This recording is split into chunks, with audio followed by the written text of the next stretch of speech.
Welcome to Matchday Live, proudly brought to you by Roll the Dice Racing. We help everyday people buy shares in top quality racehorses at a fraction of the cost and keep you updated every step along the way. Dartfish, Australia's most used coaching tool. Sports Interactive, creating better players, one coach at a time. Today we're at the newly renovated Goodwood Oval for their Round 2 T20 match against Woodville Rechabite. Living Real Estate. Please welcome the commentary team, Ben Tippett, Graham Matthews and Jeff Pistols Pistola. Gentlemen. Good afternoon and welcome to Goodwood Oval. We are here in a fantastic new facility for round 2 of the O'Neill Sports Adelaide Turf Division 1 2020 competition. We are with Group 5 this week for the game of Goodwood Roos versus the Woodville Rechabite Wreckers. With me today I have Jeff Pistola. Pistols, welcome. G'day Ben, good to be here mate. Absolutely. How's the drive down the freeway today, mate? Well, anyone who knows the free at the moment, there's plenty of roadworks going on, Crayfus and Stirling, and yeah, let's just hope the bowlers have got a bit more pace with what I had to put up with the queue of the traffic this morning.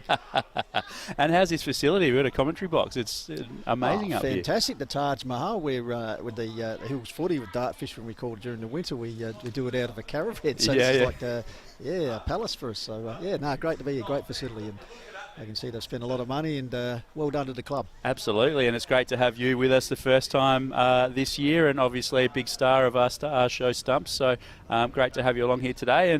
And Graham Matthews passed the audition last time in the last game, so welcome back, Graham. How are you doing today? Yeah, no, I'm good, thanks, Ben. Good to be back. I'm glad the 20 viewers that we did have had their sounds off and said I was a great commentator, so yeah, no, looking forward to today. It's always good to watch club cricket.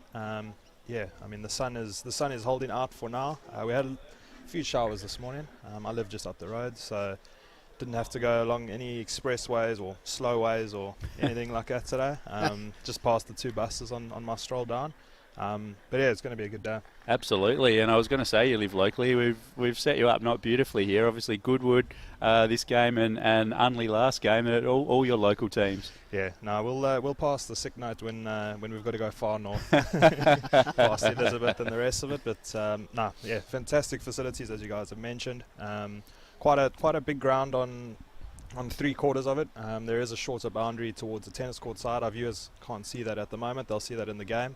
But yeah, it's just good to see people out and about, and we all know what 2020 has been about to this point, but just to see people playing sport and being together and enjoying a good area like Goodwood, it's good to be here. Absolutely, and you mentioned the short side of the ground. You were out having a look at the pitch before. What did you see?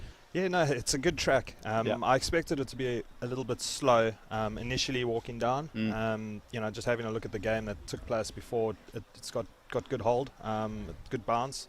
Batsmen were able to play a few big shots, so it'll be good for T20 cricket. Absolutely, and there's been a little bit of rain later in the week. It looks like it's got a little bit of a green tinge on it. Do you think the ball will do much?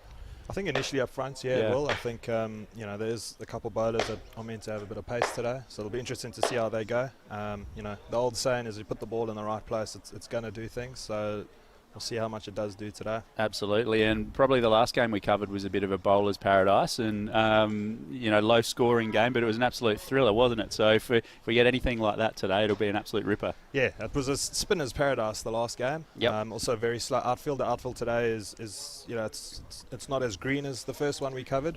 It's definitely running a little bit quicker, and I think there's value for good shots today. Absolutely. We're about 10 minutes away from the start, so we might preview the teams if we can get them up on screen there, Alejandro. So Graham, you're the Goodwood expert today. Just run us through the team and what you're expecting from them. Yeah, sure. So if we just go through the names, we've got Tom Dawson, who's the captain. We've got Brad Daw, Alfie Gledall, Daniel Payne, Tim Kimber, Brad Muggleton, Louis Hutchinson, Lachlan Swain, Jugraj Singh, Scott Fleming and Hayden Andrews. Quite a strong bowling team. A lot of their bowlers are coming in with a bit of form. Yep. Took a few sticks in their previous game. Good experienced team as well.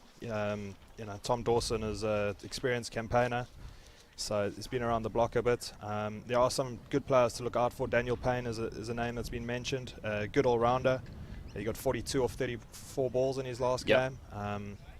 Chatting to a couple guys before the game, they said one of his proudest achievements is getting Sean Tate out twice in one day. Wow. Sounds impressive, but then I just remembered Sean Tate was a number 11. Absolutely. I was going to mention Pistols is a bit of a Hills expert and knows Sean Tate well. And the rumour back when he was playing for Australia was he was as good batting left-handed as he is right-handed. And that's not because he was amazing at both. Well, I must say, boys, since he's returned to playing the Hills, he's actually been batting about number 4, and I think he's made 3 or 4 centuries. Actually, the big saloon dog, as you know, those big powerful shoulders once he gets going. But he obviously has improved his batting since the first class days. Is he still coming off the long run though? That's on those hard wickets up there. No, off the short runners. As we said on stumps, he picked up his 5 for 13 last week off with 9 overs, 6 maidens. So still pretty useful. Yep.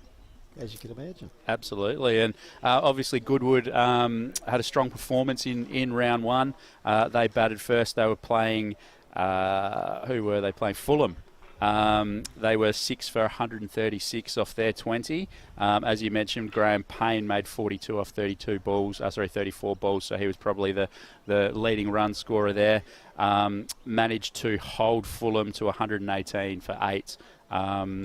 We had a couple, probably the leading bowler was Singh there with 3 wickets for 26 off his 4. So fantastic first outing for them, and they'll be looking to go 2-2. Yeah, I mean, we've also heard about their players, their favourite meal is KFC. So there's a few of those. I think when I read that come through, I thought maybe the club was just pushing for a sponsorship, hoping we mentioned KFC 3 or 4 times today. And it could be possible. But I think, they came off a very good first victory. They earned their KFC, so they'll be looking to do the same again today. Absolutely. And over to Woody Rechabites, their Pistols. You're the guru today. How's their team looking, and who are the key players you're looking forward to seeing? Well, we like to do our research, boys, but I'm taken by the name, the Woodville Rechabites. Now, actually, I looked up, and the Independent Order of Rechabites, which was formed back in the day, it's got a religious connotation, so actually promoted temperance and thrift.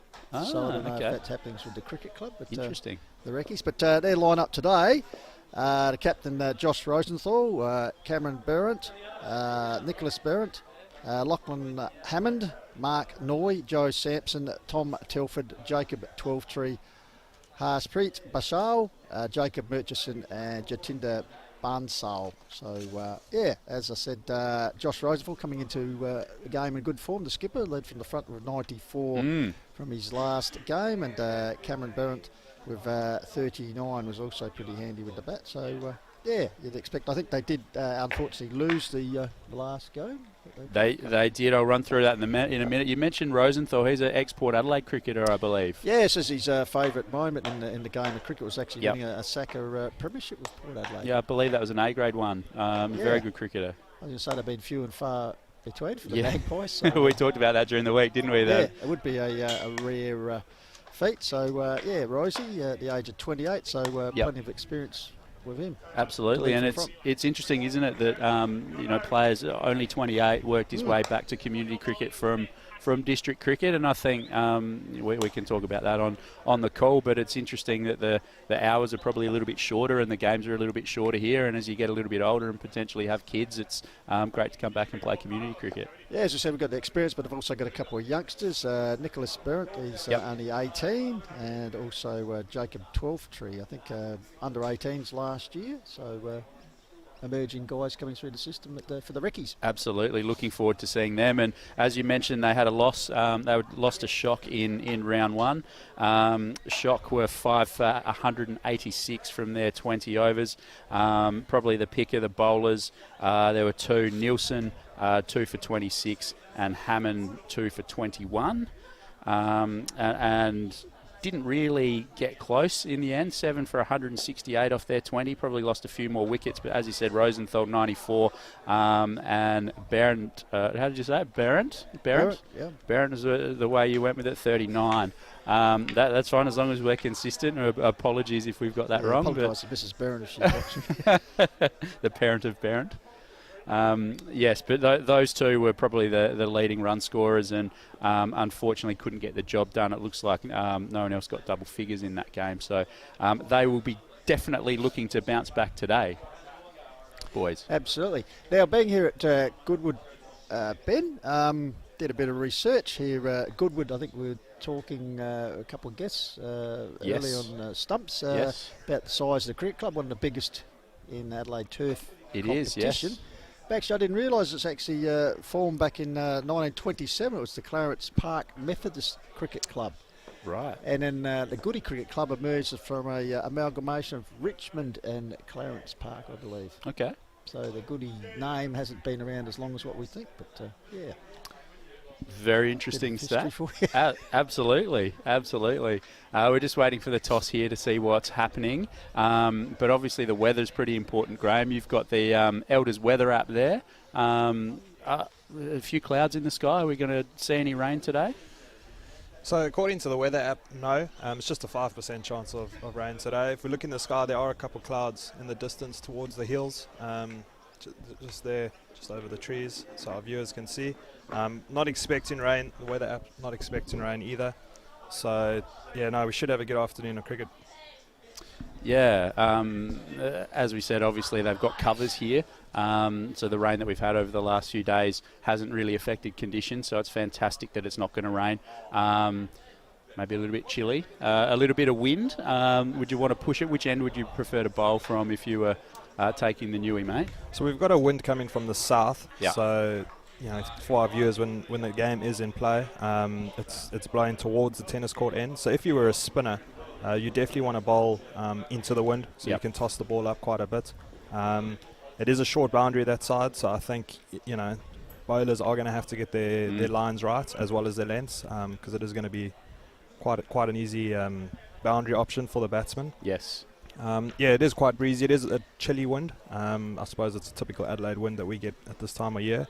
So, yeah, but good thing about cricket is, doesn't matter if it's a cold or a warm wind. If you play good shots or you bowl good deliveries, you get good results. Very true. And 2020 cricket obviously shorter, so conditions likely to be similar for both teams, which is fantastic. So the Ricky boys are obviously fielding first. Fielding, yeah. I'm not sure if they won the toss. They're just on the boundary line there doing their final preparations. We've got their team up, but we might actually try and have a look at the batting order for Goodwood. Graham, I've given you the possible batting line up there. Hopefully Alejandro can get that up on screen. And this is based on, the other one, mate. That's the Woodville one. Bear with us. There we go. So this is based on where everyone batted in the last game. Obviously, there's one change, but we think this will be pretty close to. Yeah. So as we mentioned earlier, the Goodies had a decent outing in their first game. The openers are Hutchinson and Dorr. Hutchinson got 16 of 17 balls in his first knock, and Brad Dorr got 22 of 23. So they'll be looking to replicate that today and have a solid opening partnership. We've got Payne in at number 3, who we've already covered.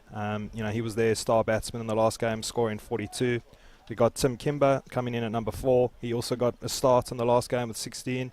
After that, we've got Alfie Gledal, who didn't play in the last T20 game, played in the ODI game before that, and he got 32. So they've got a strong top 5 looking at their stats. But I think it'll all start with the openers, and then after that we've got Andrews, Dawson, Muggleton, Swain, Singh and Fleming. We'll cover them if we get there, if the top 5 share the duties this week, as what they didn't do the previous week. And what's interesting is obviously looking back at a few scores, definitely some bowlers, and when we got the profiles through from Goodwood, they've listed a lot of players as all-rounders. So Scott Fleming in particular listed himself as an all-rounder and batted 11 last game, and so if they bat deep, that's going to be a really bonus for them. Yeah, no, look, it's you do hear it quite often that a number 11 is an all-rounder, but it's only according to the number 11. So, if we do get to that point, it'll be interesting to see. But yeah, obviously looking forward to seeing the two openers go. Absolutely. And what was interesting was Hutchinson nominated himself as a specialist fielder on his profile. So obviously he doesn't rate his own or just wanted to have a bit of a laugh there. But we're about to get underway. We've got Hutchinson on strike. Look, you'd rather be a specialist fielder than a specialist 12th man, so yeah, good on you, Hutchie. Absolutely, and Barrett will be opening the bowling from the hard cricket net end, so probably the practice facility end. It'll be really interesting to see how we go. There's his profile up on screen, the Hutchinson, as he comes into bowl, the first ball of the day. And a play and a miss outside the off stump there. Really good start, great line and length. Yeah, good start by the bowler. Just on Hutchinson, so his highest score is 201. So that's that's a sizable amount, even in garden cricket or backyard cricket. Absolutely. So I think he's playing his talents down a little bit by just being a specialist fielder. Yeah, let's see how he goes. Brent in again. Oh, and he's bowled him. Fantastic start. We will see a replay of that, but the stumps, we have the Zeng stumps here today, and that has literally knocked middle stump out of the ground. Probably shows the moisture in the wicket, but that's a fantastic start for Woody Rec there.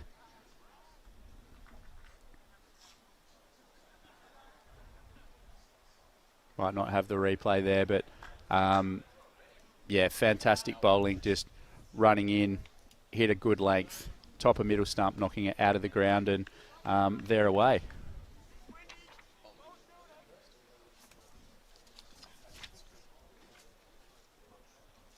So Hutchinson out for a duck off 2 balls.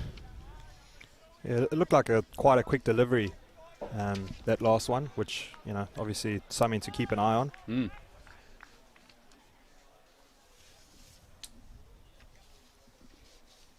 So coming to the wicket now, we believe, is Payne. Is it Dawson? It's looking like it is Tom, the skipper, Tom Dawson, yeah. So he's got a promotion. He got 1 in the last game. He's now got a promotion up the batting order to number 3. Probably in a bit sooner than he'd hoped for. Plays that one to cover. It is Payne. Is it Payne? It is Payne. Yep. Apologies to Tom Dawson there. Yes. And to Payne. Have to save that one again. Maybe if you can chuck Payne's bio up there, Alejandro, when you grab it. Nickname the weapon. The weapon. So they might need him today. Barron in again. Just plays that one down to mid-off for no run. And the pink ball does do a little bit, boys. It's interesting seeing the pink ball. A little bit different to normal. As we've got the weapon, Daniel the Weapon Payne's bio up there on screen, age 27. Played at Adelaide Cricket Club. Brent comes in again, 1 for none, fantastic figures. Hit that on the pads, but going down leg side. And again, no run. 1 ball remaining in this first over. Fantastic start there from Brent. What are we seeing with the field settings, boys? Looks like we've got a deep mid-wicket, which is interesting. Brent comes in again, bowling to Payne. Just drops at his feet, and they're going to get a quick run. Picked up by the keeper, but they're through comfortably. Payne is now off the mark, and that is the end of the over, boys. 1 for 1. Yeah, good start by the bowling side there. Just on the field placings, they only had 1 slip. I won't be surprised if there's another slip there for the bowlers next over. It does seem to be moving a little bit. Let's just see what it does from this end. But yeah, good start by the bowling team. Absolutely. And for those at home that haven't seen this competition before, we bowl 5 over blocks from the same end to save time. Speeds up the game a little bit.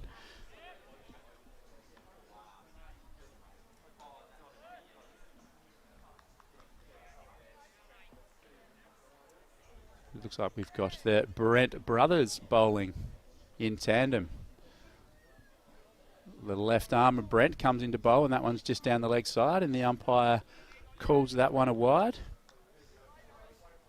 It's another run to the total. As we said, Ben, one of the young guns in the side, only 18.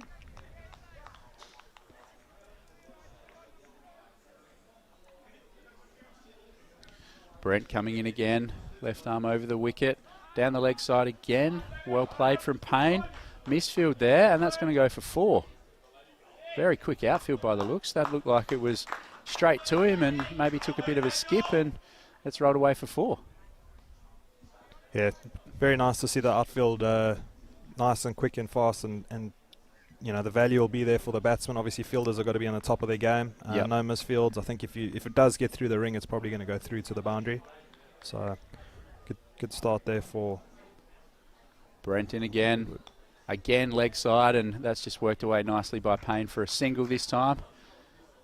Well fielded out there at Cow Corner, deep mid-wicket. So that'll bring Dorr on strike. So Dorr to face his first ball. Yes. And, of course, had a pretty good playing career up at the Meadows Cricket Club in the Hills, which have won 10 of the last 11 premierships. And Dorr, a regular Hills Mire Shield representative carnival player. So was captain of Meadows last year.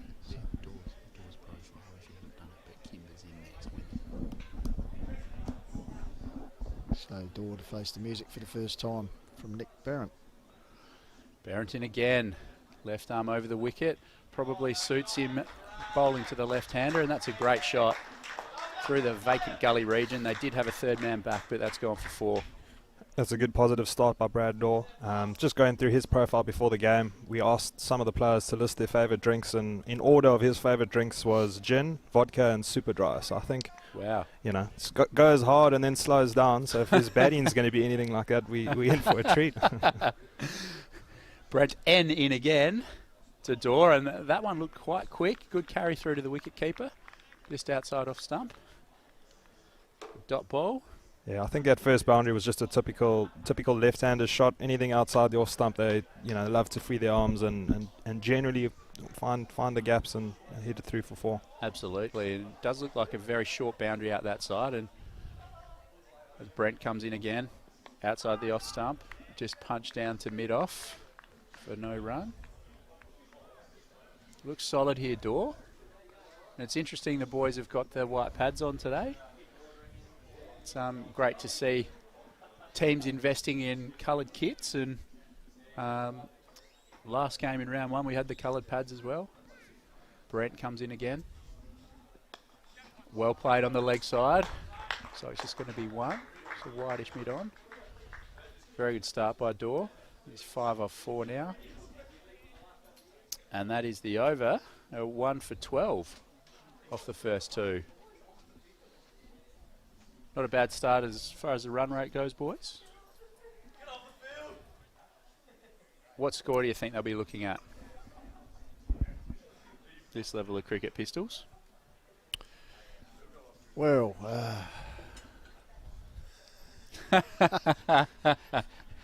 do we put a figure on it? But obviously, quick scoring. Obviously, that setback they had off the second board innings is perhaps what. I was going to ask you, what is the strategy here? Go quick early, or just make sure you got the wickets in hand with 10 to go? Or yeah, I guess if you look at professional cricket, I know a lot of big bash teams work on the first 6 overs, and they don't want to lose any more than 2 wickets. As Brent comes in again, bowling to Dorr, and that's a lovely shot for 1, just through down towards mid-off. Yeah, so they probably want to work on the first 6 overs, and if you're no more than 2 wickets down for about 30 runs, they see that as a really good place to launch from. Generally, and we're talking about professional cricket here, if you lose 3 or more wickets in the first 6, the percentage of winning the game goes right down. So you really want to keep wickets in hand for the back end. So I suppose I'll be looking around, say, 180 to 200, right? Well, hopefully. As Brent comes in again. Bowling to Payne. Just plays that one out towards mid-off. Yeah, look, I think, 160 is a great score. Obviously, we saw 180 last week from a couple of teams, but, you speak to a lot of people in these grades, and anything around the 130, 140 mark you can defend batting first. So hopefully we see a game with runs around about that level. But as Graham and I said before, the first game of the year that we called, I think 80 was the score that was defended, and that was a fantastic game of cricket to watch. Brent started really well here, 1 for 2 off 1.4, keeping it nice and tight. He looks like he's bowling a very good line and length as he comes in again, bowling to Payne. Payne just tries to hit that one through cover. He's a little bit frustrated with himself. They didn't get that through the gap. Yeah, I think it is a tricky one deciding from the outset, what's a good score and what score should the team be getting. I think, if you look at the conditions and the pitch seems to be playing pretty well, there's good bounce. Both batsmen are playing their shots and are being very positive. So you would think, 150 to 160 is a good score. Yep. I think it would be interesting if Goodwood do put up a good score. We've already mentioned their strong bowling lineup and how well their bowlers did perform in week 1. That's going to be a tough target to chase. As in Brent in again, played through mid-wicket just for a single by Payne. He moves along to 7. Yeah, I think that's a good point, Graham. We looked at the game in round 1, and Shock made 186, as we mentioned in the pre-game, and that was too much for Woody Rechabite, but they still made 168, which is a fantastic score. So obviously conditions do come into that, and that was over. So after 3, 1 for 14 Goodwood. So they've just consolidated here and back on track after losing that early wicket.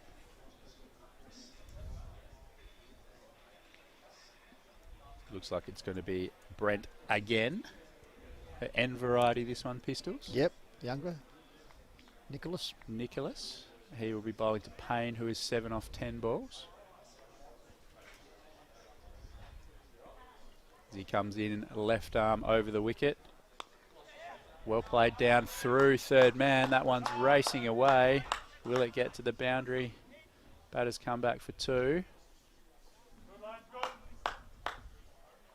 Well chased. It's the long boundary, as you said before, Graham, so plenty of room out there.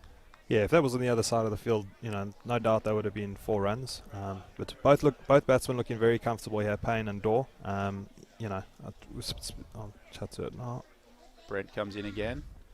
Well played there, very solid from Payne, as you mentioned. You mentioned in setting a target, I think it's important that one of your top 3 bat through and try and set a foundation. You look at Royal Challengers Bangalore in the IPL, how they be going. Obviously, they are got Virat Kohli and AB de Villiers, who, if one of them bats 20 overs, the game is done. You're also not even mentioning Aaron Finch as the Australian captain and has been the best 2020 batter in the world. So it's...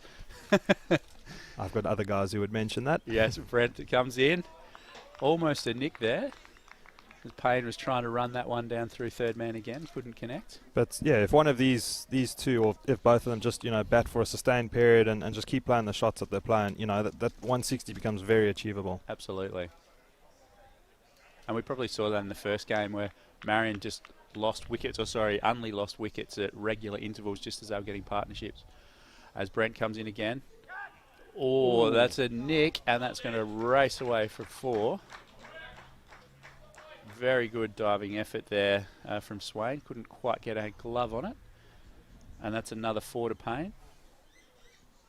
Takes him to 13 off 14, catching up to the runner, close to the runner ball. I think you find that was Harshpreet Ashal. Sorry. Rechabite's in the field, but sorry. Good diving attempt there, but just eluded the glove. Yes, thank you, Pistols. All over it. Yeah, we mentioned it earlier. It's great that the 2 sides are in coloured kits, and we've got the Zings stumps here today as well, which definitely helps us from the commentary box. But it would be nice if someone could put numbers on the back of the players' shirts. And Brent comes in again. Went to run that. Yeah. Just looking to really utilise that third man region. Payne. Suggests the ball's probably moving a little bit. Tried to catch up with that one late. There's no third man in place, so no slip. Sort of shortish third man on the ring. Brent comes in again. That's a nice shot straight back down the ground, but can't beat mid-off. And that is over. Now our umpire out there today, Neil Clark, doing both ends at the moment. We're only given the name of one umpire, so I'll try and do justice to our second umpire and make sure that we've got his name as well. But it's not a good confidence start by the umpire there, not to give his name before the game. You won't be getting any mail.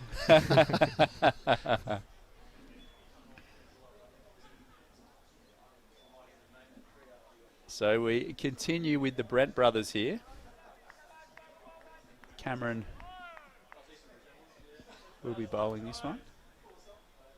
The big dog, as he's known affectionately to his teammates. As he comes in, bowling to Payne, the left-hander.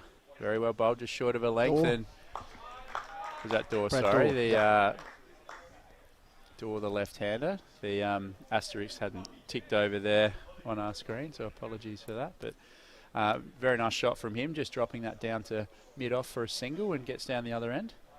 Yeah, Goodwood are going almost, they're going 5 and over here, and they actually haven't done anything out of the ordinary, so it's good batting. Brenton again to Payne this time, and that is flayed through the vacant gully region. The fielders are chasing hard, and very good sliding save there. Looks like he dug the knee into the ground a little bit. The throw comes in. Batsmen get back for 2. Always fraught with danger in the outfield. Players have seen so many knees done, and also the shoulders. Yeah, it's obviously an efficient way of getting the ball when you slide, but also you don't want to risk injury. As Brent comes in again. Ooh, And that's hit straight to mid-on, and that's out.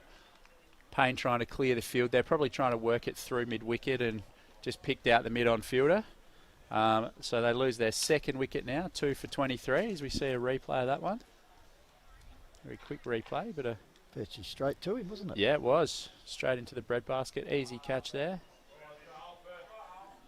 And plenty of excitement in the crowd. Well, it does look quite blowy over there, that one spectator sitting under the tree, and she's just reaching into the basket to get some, maybe a cup of tea, or get the phone out and potentially say, sorry babe, I saw your whole innings and I'm off home. Well, what a fantastic picturesque setting we have here, guys. In between the batsmen coming and going, and actually check out the tennis across there. Very scenic environment here. Yes, so we did have Kimber as the next batter, but it's actually going to be Gledall coming to the wicket. Talk to us about Gledall, Graham. Yeah, so Alfie Gledall's 20 years old. He got 32 of 27 in his last game, so, capable with the bat. His favourite drink seems to be, anything with booze, apparently. So I think his favourite beer is an open one. And do you think he'd had a few when he had that profile picture taken, or that's just one that Brent comes in again, bowling to him. He struck on the pad. Big shout from the fielder. Continued appeal, and the umpire just indicated that that's missing off stump by the looks of that hand action, which is... It was a big shout. Yeah. Very big shout. I think Daniel Payne will be disappointed to have got out in the fashion that he did. He was looking good. He was positive. He was showing a lot of intent, and he kind of just spooned it up to the fielder. Agreed. Brent in again, bowling to Gledall. Very nice shot off the pads there. That is racing away. Will it get to the boundary? The fielders have just, the batters have just picked up the pace as the ball holds up, and they get back for 3. Oh no, that umpire has called that 4.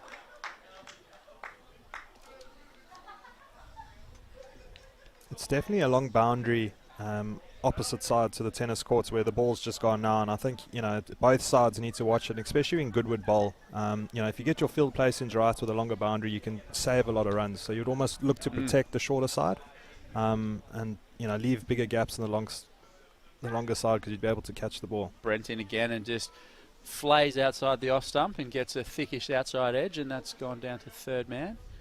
Picked up there by the fielder, and the batters get through for a single. Gledall moves on to 5 off 3 balls. Door is 7 off 7. And that is the over. We are 2 for 28 off 5.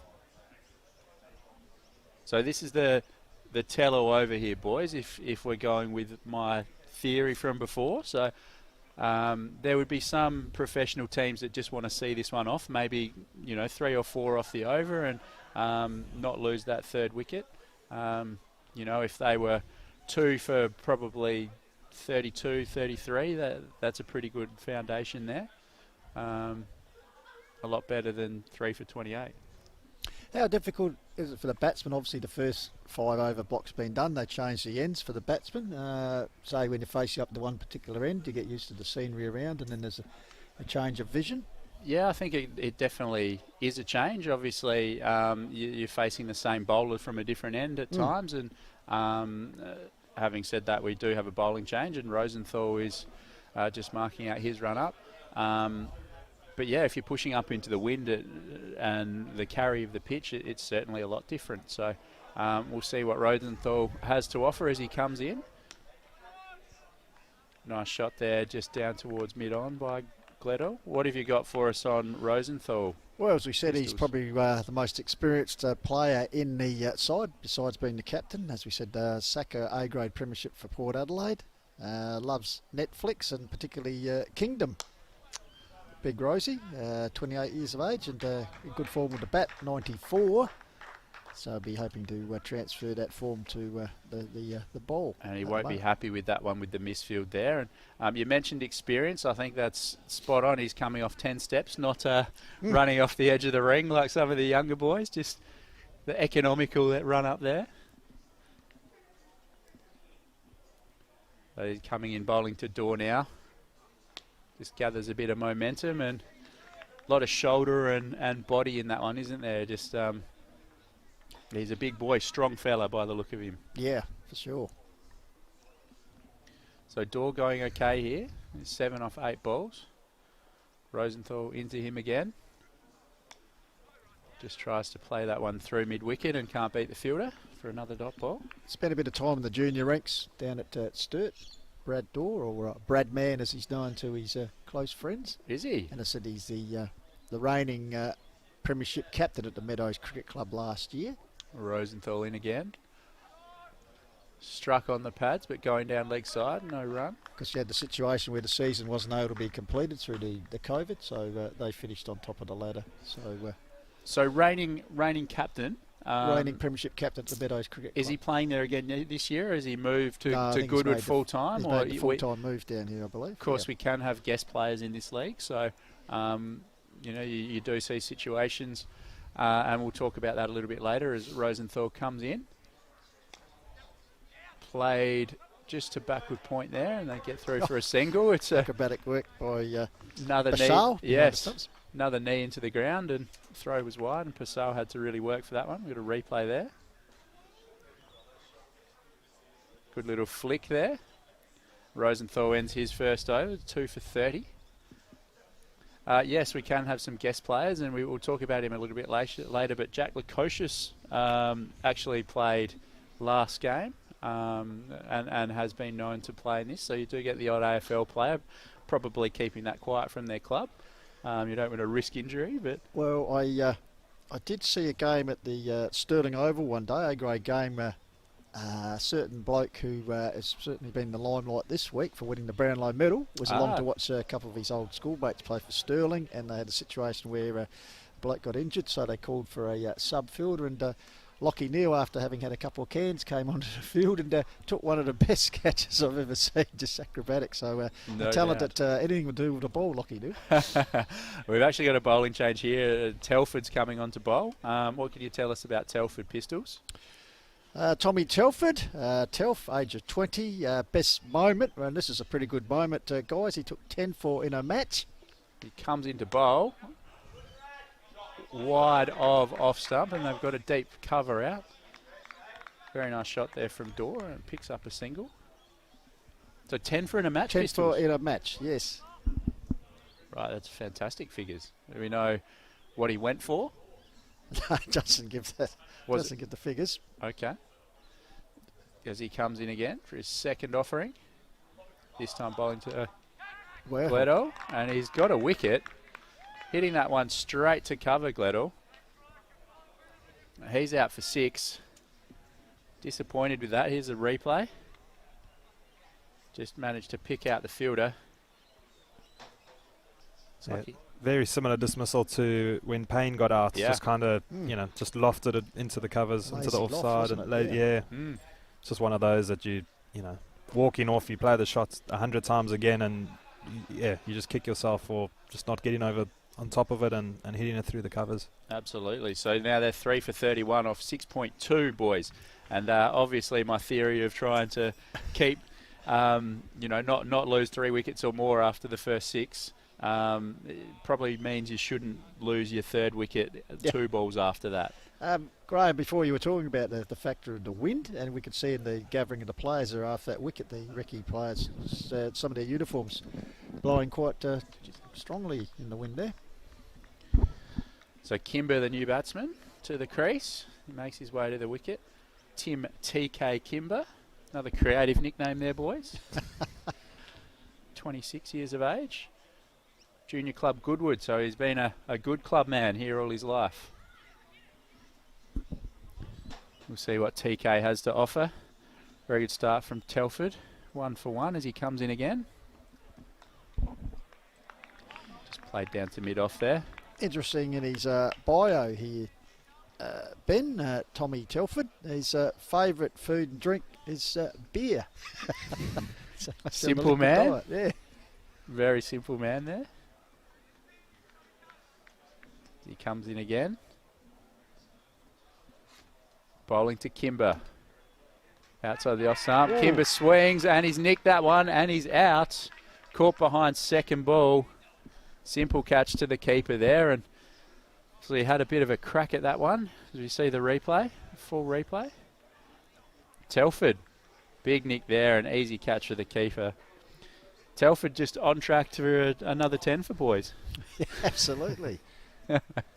See, not enough wickets for that this time, but and it didn't say in your bio there, Pistols, if that was across 2 innings or if it was in the 1 innings, but it's still a fantastic effort nonetheless, and looks like he can certainly bowl. Well, we have had the rare, I know of a couple of cases in the Hills Cricket Association, Ben, of 10 in a match, in an innings. In an innings? Yeah, which is rather unique. Yeah, it's interesting that, since the bowlers have started bowling from this side of the wicket, the scoring has totally slowed down.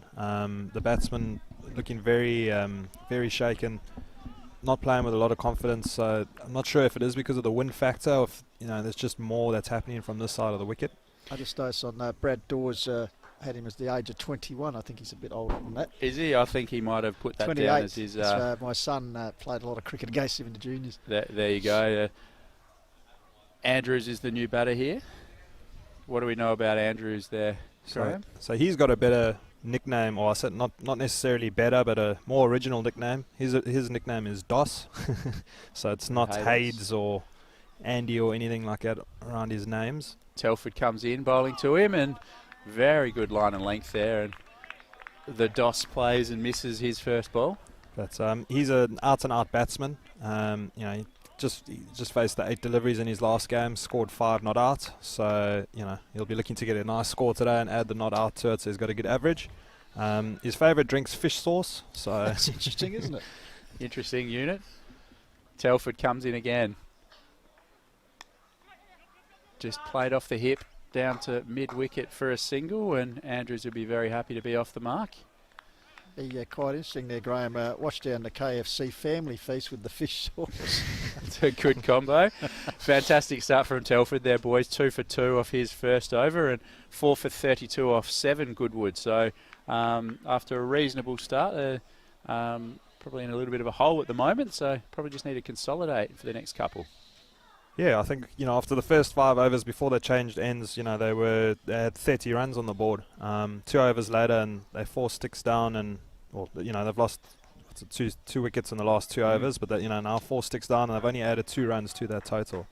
So, these two just need to see the next few overs through. Obviously, Dawes looked promising since he's come to the wicket. I think he's switched to the super dry because he has taken it a little bit slower. Rosenthal coming in, bowling to Andrews. But that might just be because he's, playing the conditions well. He realised, it's AFL Grand Final day. It's going to be a long day. Let's put the vodka away for a little bit and just take it easy on the super dry. You're right. He's the key now, isn't he? He's started as Rosenthal comes in again, bowling to Andrews.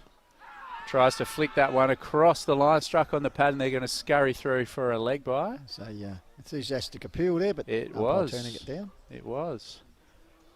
Yeah, you just feel, I see a replay of that one, you just feel Dawes the key now. He has to bat for as many of these overs as possible and potentially doing the right thing by just turning it over and being the experienced partner. And if he's there at the end, then there'll be a good chance to get something they can defend.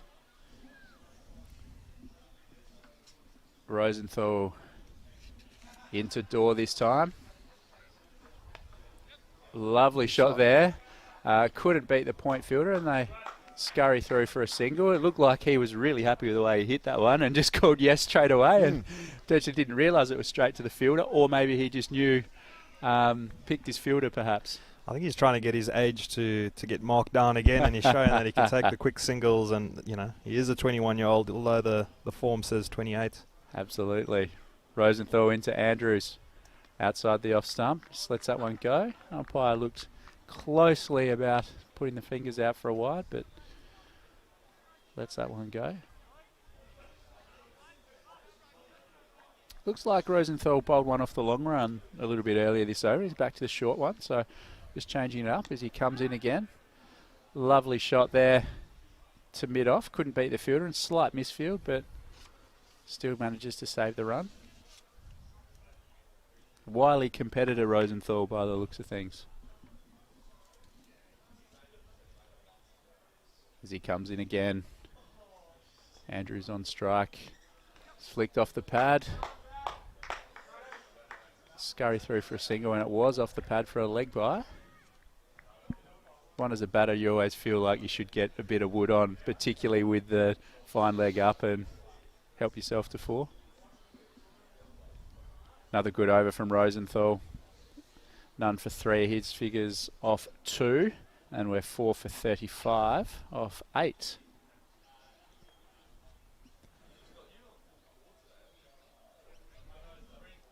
Yeah, if you're Woodville, you would like to, obviously you're always trying to get wickets, but if you can get a quick wicket now, we mentioned Goodwood's first game, their top order dominated with the bat, so, the next guys in from 7 down actually haven't had a lot of time in the middle. This end of the pitch is a little bit more trickier, so they're going to have to apply themselves, and, it's not the easiest thing to do when it's your first hit out, so Woodville have got a good opportunity here. Agreed. Telford in. Bowls to Andrews, who just punches that one down to point. No run. Looking to back up after a solid start there, Telford. Impressed with him so far. Turns around, comes in again.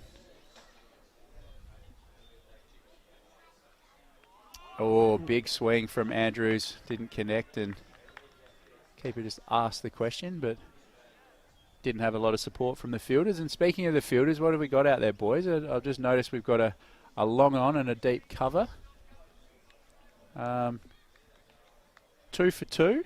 Do you think he needs someone, or specifically those 2 fielders back? Telford comes in again. Andrew struck on the pad, but no run. I think the deep cover is a good move. We have highlighted that it is a short boundary there, so you do need that protection. I think, with the man back on at long on, he's encouraging the bowler to stick it up there, get the batsman to play at it. He's got the protection on the offside. Doesn't have a third man, which is interesting. Telford in again. And there's an easy single down to long on. Yeah, it's an interesting one, isn't it? I just think at 4 for 35, you're on top a little bit, and just giving Andrews a single there. Maybe he likes that protection to bowl a little bit straighter, but I think you're right with the cover, Graham, and I would like to see a third man, and perhaps there you 2. And yeah. Telford in again, this time bowling to Daw. Tries to work it around the corner, and umpire calls that wide. Interestingly, Daw's been out there obviously since the start of the dig, but he's only faced the 14 deliveries. Yes, definitely stuck down the other end, and almost going at a runner ball, I guess, Pistol. So very good at rotating the strike, but I'm sure he's probably a little bit frustrated by that. As Telford comes in. Lovely shot there from Daw. Looks like he's just starting to get the pace of this wicket. Couldn't quite beat the field there, but Got a solid shot there, and that breeze has really picked up, Graham, if you look at the trees across the other side of the ground there. Yeah, that's very fortunate to be in a commentary box when the trees start waving at you like that. Telford in again, bowling to Dorr. Lovely shot, this time gets it through cover. We do have a deep cover out there though, so just come back for 2. Dorr moves along to 12. And that is over. 2 for 6 for Telford from his 2 so far. We are 4 for 39 from 9. So almost at the halfway mark, boys. How's your 200 looking, Pistols? I was just about to say, Benny, it's to get their act together. A long way removed. They got a pinch hitter in the shed they can send out, so need to get a bit of a hurry on, that's for sure, don't they? Absolutely. Rosenthal in again. Comes in bowling to Andrews. He'll swing outside the off stump, just flirted with that one. And this time they've changed the deep cover for Rosenthal. They've got a deep point. And a long on again, persisting with that man there. He comes in again, bowling to Andrews. Runs that one down. Can't beat the third man on the ring, and he'll pick up a single. I think that's better play from Andrews. He's been there for 13 deliveries. He's faced almost the same amount as Dorr. Yep. So I think he has played quite a few aggressive shots and they haven't come off. So I think he must just look to rotate the strike, get Dawes on. He has got the good shot in him as we've seen, and just start building away at that total. Rosenthal into Dorr. Just plays that one off the hip. Fine leg is up on the ring, and that is a single. I'm interested to see what actually happens when they switch ends again. If it is this end that's really difficult to face and the ball's just doing much more, or if it's just a case of, these two bowlers are just having an incredible spell. And when you look at it, Graham, the tree's swaying pretty strongly out there. You'd suggest they're pushing up into it from this end, wouldn't you? As Rosenthal in again. Another single towards that deep point fieldsman. Good pick up and throw in there, and another single to Andrews. We also haven't seen a spinner yet. No. We mentioned it in the preview. When the wind is this breezy, spinners definitely come into play. So, do you know if they've got many spinners there, Pistol? Lockie Hammond, listed here as a leg spinner. Leg spinner, yes. That one is a wide down leg side from Rosenthal.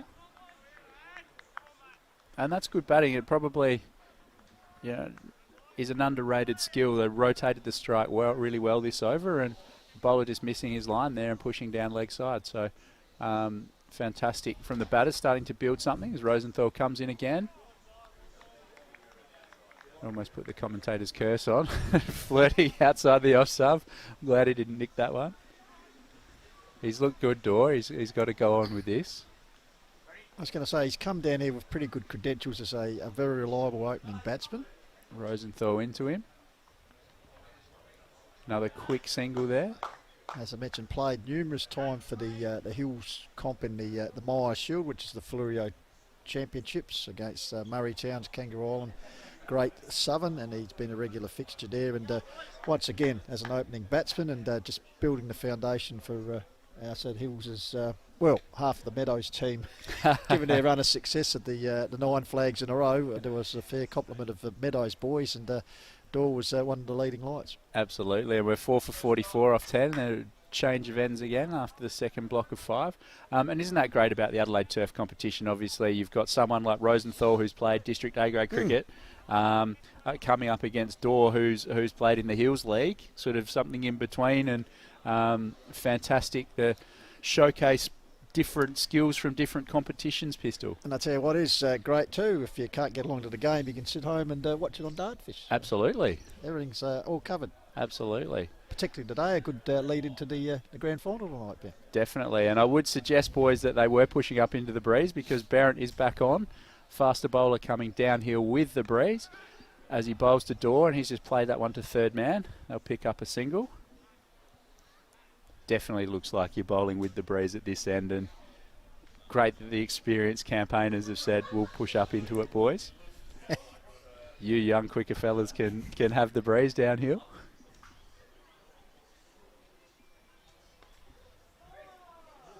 Been impressed with Barron. He's gone for a few, none for 18 at the moment, but action looks good, and the left armour adds a bit of variation.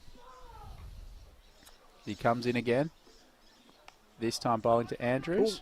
Ooh. Almost a quick single. Almost a run out. Yeah, if you're Andrews, you don't want to be doing that right now. Exactly. Particularly, Dawes done the hard work. You don't want to run him out here. And it's interesting here, Barrett. He starts carrying the ball in the right hand and then switches it to the left as he comes in again. Bowling to Andrews. Oh, and he's just picked out mid-on. Disappointing there. He, again, did the hard work. 4 off 15, but he probably did need to move it on as we see a replay.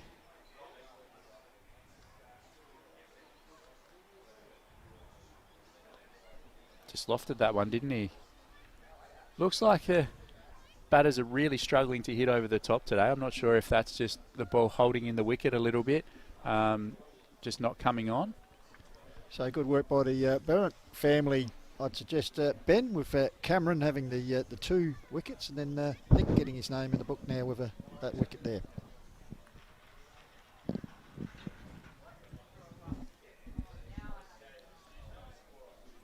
Just looking to see who the new batsman is. Taking his time to come to the wicket. You'd think he had the pads on already. It's the skipper, Tom Dawson, using all of his experience, I think. Absolutely, taking his time. And he's an interesting one, Graham, obviously coming from somewhere a little bit different.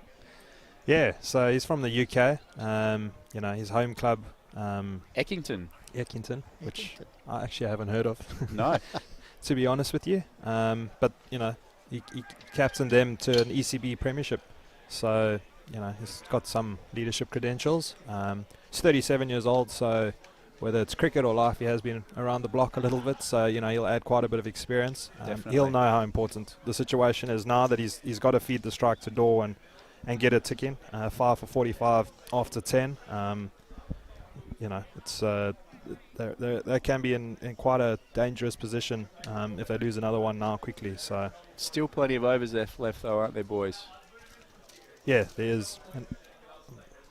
We get our first look at Dawson here as Barrett comes into him, and solid on the front foot early there, wasn't it? He just got the solid digits in the last game, just a pretty one. So, you know, he'll obviously look to better that. But he's got an opportunity, you know, to spend a bit of time at the crease here, see his opening batsman through, rotate the strike, and just try and get a platform. I think what we have seen with the pitch, you know, if you get runs on the board, you'll be able to defend it. Absolutely. Barrett in again. Bowling to Dawson. Big shout there.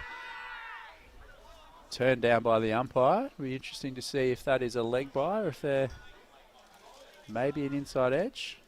No, late call of leg by. So apparently he had a 15-year career as captain coach in the Derbyshire Premier League. Yep. Over in England. So as you said, plenty of experience there, Graham. And well, they need the head coach to strut his stuff here at the moment. Absolutely. 5 for 46. Do you ever play with a playing coach, Graham? Barrington again. Lovely shot from Daw, just hitting that to the fielder at deep forward point. Picks up another single. He moves on to 16 from 20 balls. No, I actually haven't. But I think, you know, looking at the situation where the game is at the moment, he's probably the perfect guy that you want out there. Your leader, your coach, your captain, all the experience. You know, got a talented batsman on the other end who's got to start. You know, this is probably, you know, when you want your key guys to come to the party, it's in situations like this. So be interesting to see. Well, I suppose we won't get it, but just to know what he'll be telling Brad on at the other end, what his game plan would be. Interesting thing to play a coach in cricket, I guess. It is, because you know there's a lot to do as a captain. It's not just you know, team selection and the rest of it. It's obviously every ball there's tactics that goes into it. So totally agree. And it's time to see some spin finally. The keeper has got his helmet. Hammond is going to come on to bowl his leg spinners, and Interesting, before I let you tell us a little bit about him, Pistols, his nickname's Lockie, which is interesting. I'd have thought with a name like Hammond you might have Hammer or something like that. First look at him there and straight on to a line and length Maybe very early and door for a single. Maybe Wally or Bomber. Absolutely. But I was going to lead in and say it's Hammer time, but it's Lockie time, which doesn't sound as fun. No. What have you got for us, Pistols, on Lockie? Just wait for him to deliver his... No, he's just changing sight screen or yeah, it is. So the fielder doing the... he's doing you a favour here, Dorse, just letting you give us a bit of a profile on Lockie, age of 27, his best moment before his next wicket was a semi-final in 2018 when they beat Ingle Farm. Favourite show is The Last Kingdom. Favourite drink is Corona, and he loves his pizzas. So. Excellent. So channeling Warnie there with pizza and beer. Fantastic work from the young leg spinner. Wonder if he's... Tosses that one up. Struck on the pad. Wonder if he's going to go into the line of fragrances like Warnie. Wow. Boys. Absolutely. You might just see a quick replay. We have. It's going down leg. Hammond in again. Bowling to Dawson. Sweeps. Can't beat the fielder at 45, and it's a quick single. Very English style, isn't it, to sweep, Graham? Traditionally not the best at playing leg spinners, but a lot more off spinners coming from that region. Or even left arm orthodox. Hammond just working the field. The changes for these left and right handed batsmen. Door on strike. Bit faster and flatter that one, and they're going to get through for a quick single. Enthusiastic fielding there. Going to get through for an overthrow. So Door picks up 2 from that little drop shot into the offside. Yeah, it's an interesting choice of shot selection by Dawson to sweep a leg spinner. Hammond in again, bowling to Door. Used his feet a little bit and lovely shot out towards deep cover. Get through for a single. 1 ball to go in Hammond's first over. Going for 5 runs so far. And we'll see if Dawson looks to sweep again. Hammond into him now. Just punches straight back to the bowler, and that is over. The end of Hammond's first. Score is 5 for 52 from 12. So 9 to go, boys. So what's a realistic total we're looking at here? 200's out of the question. They'd be perhaps be happy to make 100. Or just over. I think it depends on these two. They have to bat. Absolutely. Probably the next 6 overs and give themselves a foundation. Normally you talk about how many wickets left is how many overs you'll out from the end that you'll go at the back end. So if these two can consolidate to 15, then they might try and sort of increase the scoring rate a little bit. But I think they need to bat till the 18th, these two. Barrett comes in again, bowling his last over. That one's punched, sort of a jab there.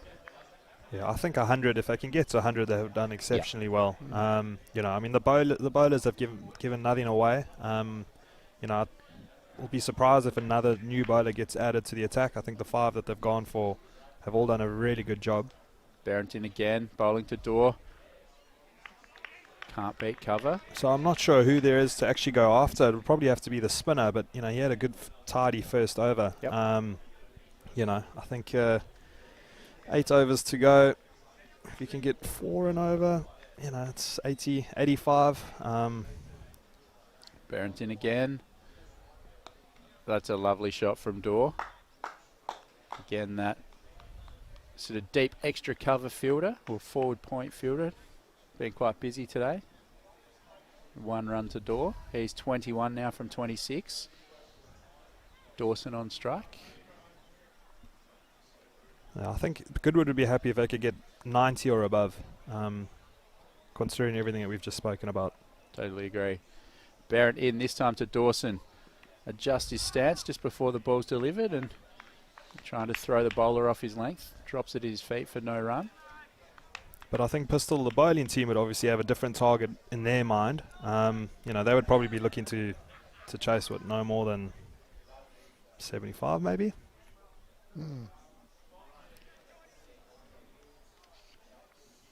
Barrington again. Dawson tries to free the arms there and Roche just digs it out to cover for no run. Yeah, you're right. I think without putting the cart before the horse, Graham, we saw a game that was low scoring last time we went live and only just lost wickets regularly in the chase. So Woody Rechabite will be looking to chase it hard and hopefully leave it to the top 4 batters. Or on the back foot there, Dawson. It manages to get through for a quick single. Well called through by Daw. And that's over. So Barrett's finished up, 1 for 22 from his 4. What do you think of him, boys? I thought he looked pretty good. Yeah, good pace, good line and length. He went for a couple in his first 2 overs, brought it back nicely. Kept the pressure on. And with the scores 5 for 54, that's all you basically ask of your quickie. So, absolutely. So here's your man Hammond, Graham. He's obviously the one they've got to target. Do you think it'll happen this over? Dawson, the experienced one, or will he leave it to Daw?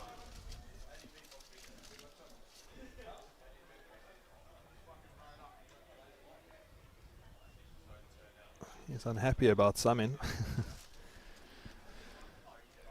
Faces up Dawson. Well bowled there. I think it might be a bit too early to go after him. Yep. I think, you've got to start pushing, but I think there's ways to do about it. I think I wouldn't go totally aggressive against him, but I would definitely, come out of my crease and just start getting him to try new things so that you can launch. Oh, and there he goes. Big swing over cow corner and he's connected with that beautifully. 6 runs, and that's the first maximum today. Fantastic shot from Dawson. Here's a replay. Just floated that one up and right in his wheelhouse, and good connection towards the short boundary. That's a smart shot.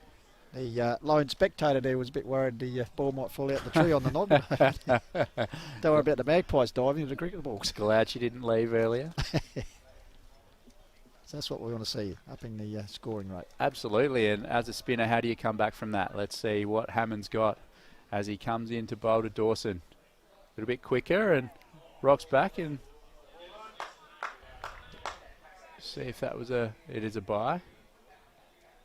No under edge there, and they scamper through for a single. So Daw, and the left-hander to the leg spinner. I'm not sure if he's got a wrong in, but potentially a little bit easier to heave one across mid-wicket when you're hitting with the spin. So we'll see what Daw's got for us, or if he just keeps playing the anchor role as Hammond comes into bowl.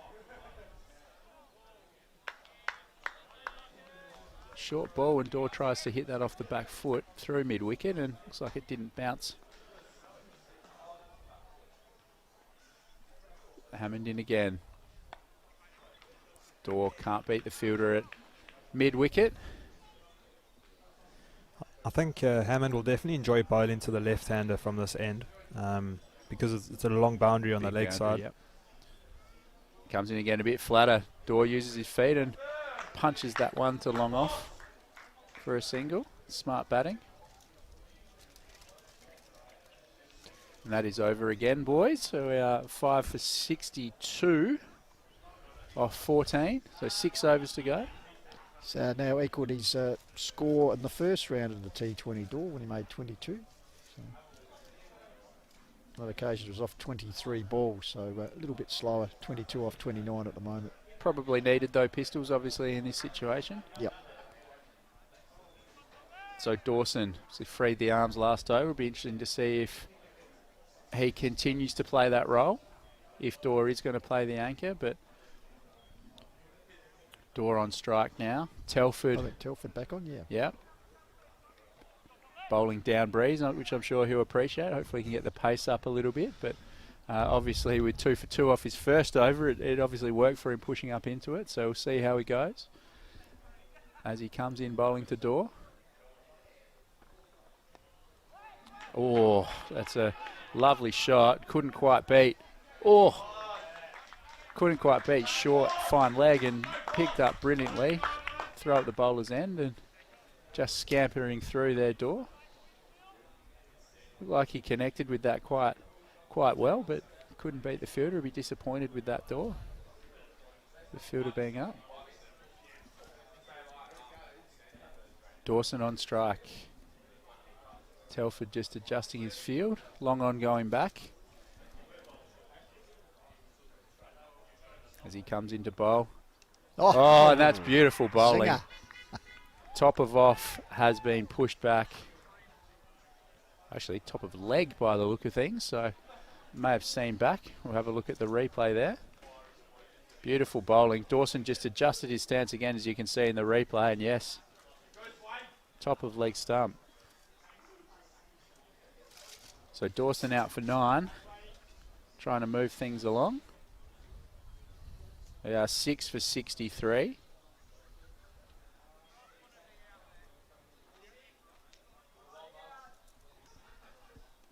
And Swain, the new batsman, coming in. Lachlan Swain. Yeah, the wicketkeeper. Don't have much to go on about his batting performance, as he didn't get to the crease in the last game.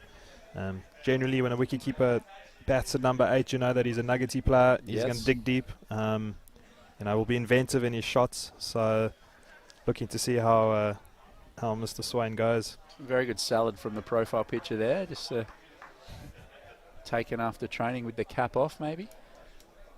We'll see what Swainey's got for us. Telford 3 for 7. Has been the pick of the bowlers so far for mine, but he comes in with that little stutter, bowling to Swain on the back foot, punches to mid-wicket for no run. He's just got to turn it over for Dorr now, boys. Important when you come in to just keep the scoreboard ticking. There's been far too many dot balls, I think, which has really put pressure on the other end.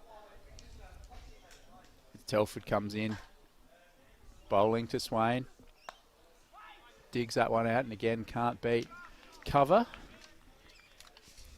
I obviously mentioned the wicketkeeper coming in at number 8, normally being a nuggety sort of character and a fighter, but obviously if you look at Australia's history of keeper used to come in at number 7, he was anything but that. So I will remove him from that conversation. But absolutely. Telford comes in, trying to run that one down to third man with Swain, but couldn't get any bat on it. And again, another dot ball. He's none from 3 at the moment. 1 ball left in this over, and I'm sure it'll be extremely frustrating for Dorr if he gets a single off this ball, boys. Telford into Swain. And he does. And that's actually gone through. Misfield at point. The ball is racing away. Oh, a bit of fancy footwork on the boundary there.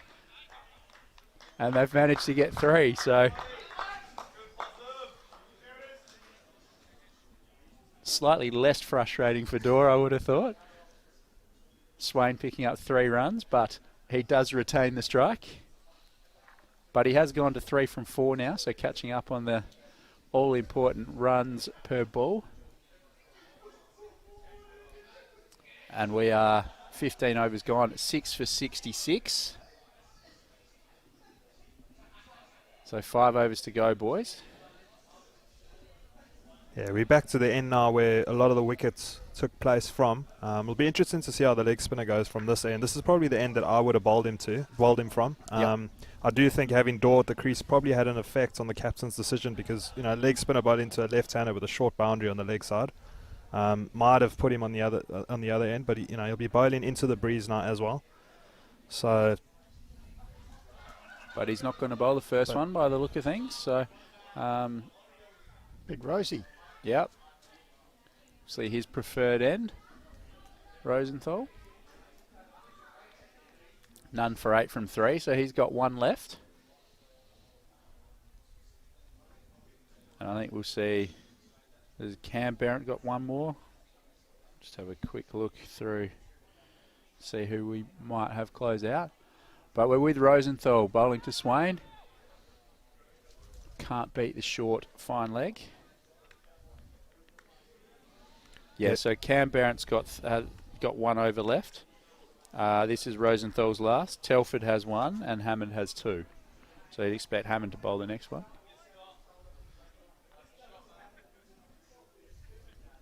Coming into bowl, Rosenthal.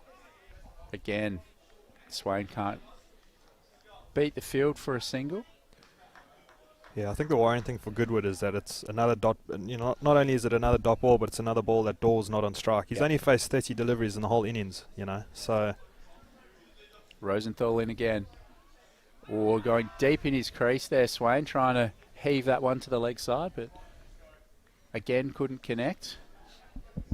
So the last thing you want happening is, you know, he gets frustrated at the non-strikers, eventually gets on strike and plays a shot in error. And, you know, basically we were talking 85 being a good target. You're going to struggle to get there if he goes out in the next over or so. So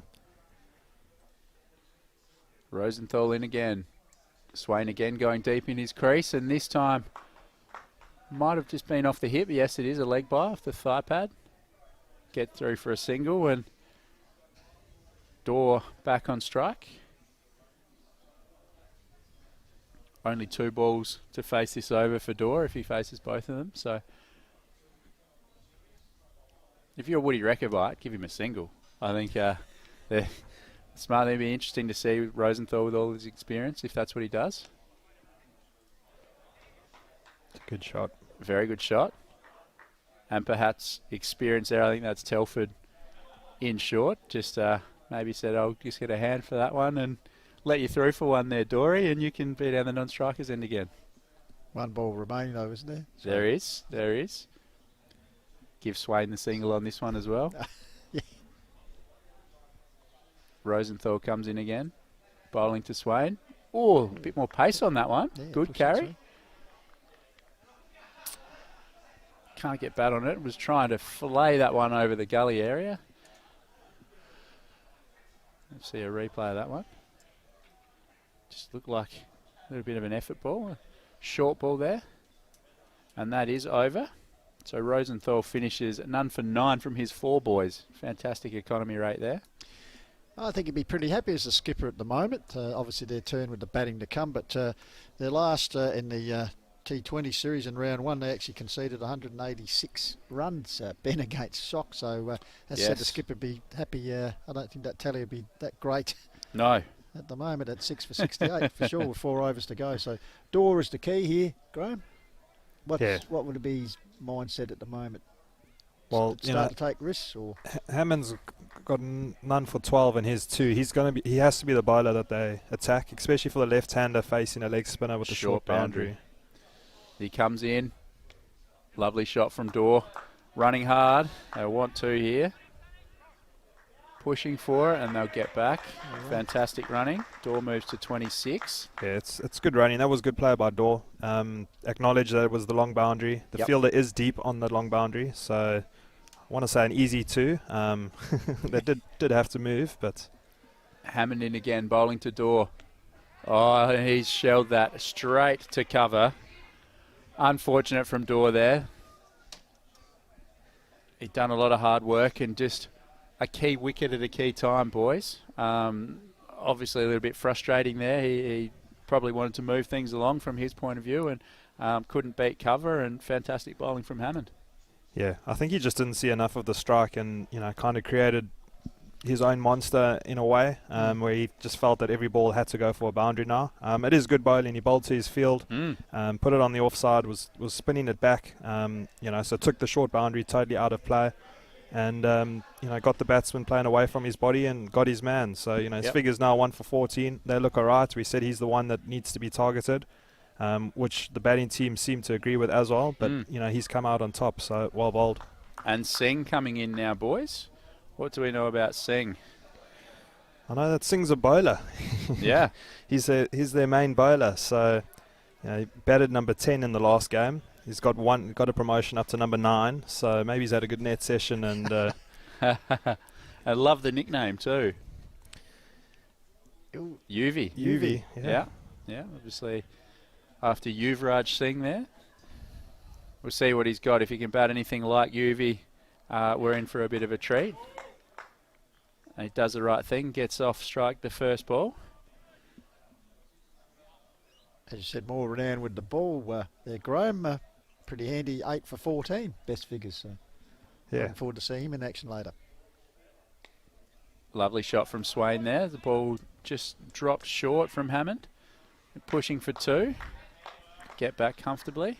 Yeah, they've figured out long boundary. There's always 2 to get there. So and it'll be interesting to see if Woodville figure that out as well, and they do that from the start of the innings.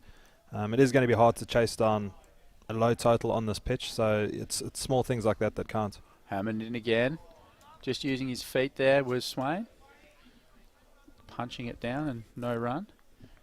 Yeah, it's interesting that Singh's favourite drink is a protein shake. Yes, a fitness freak here. Hammond in again. Bowling to Swain and just punched that down to deep cover for a single, and that is over. Successful over from Hammond there with a wicket. Seems a bit out of character with his teammates. Is there, Graham? I was going to say Pistols. I think it's great. Everyone else is on the fish sauce and the beers. It's great to see someone that's a little bit health conscious out there when we're at a sporting event. Perhaps he should be with the Rechabites, the temperance factor there, Benny. Exactly. So it looks like Telford. No, Brent, is that? Get out his mark.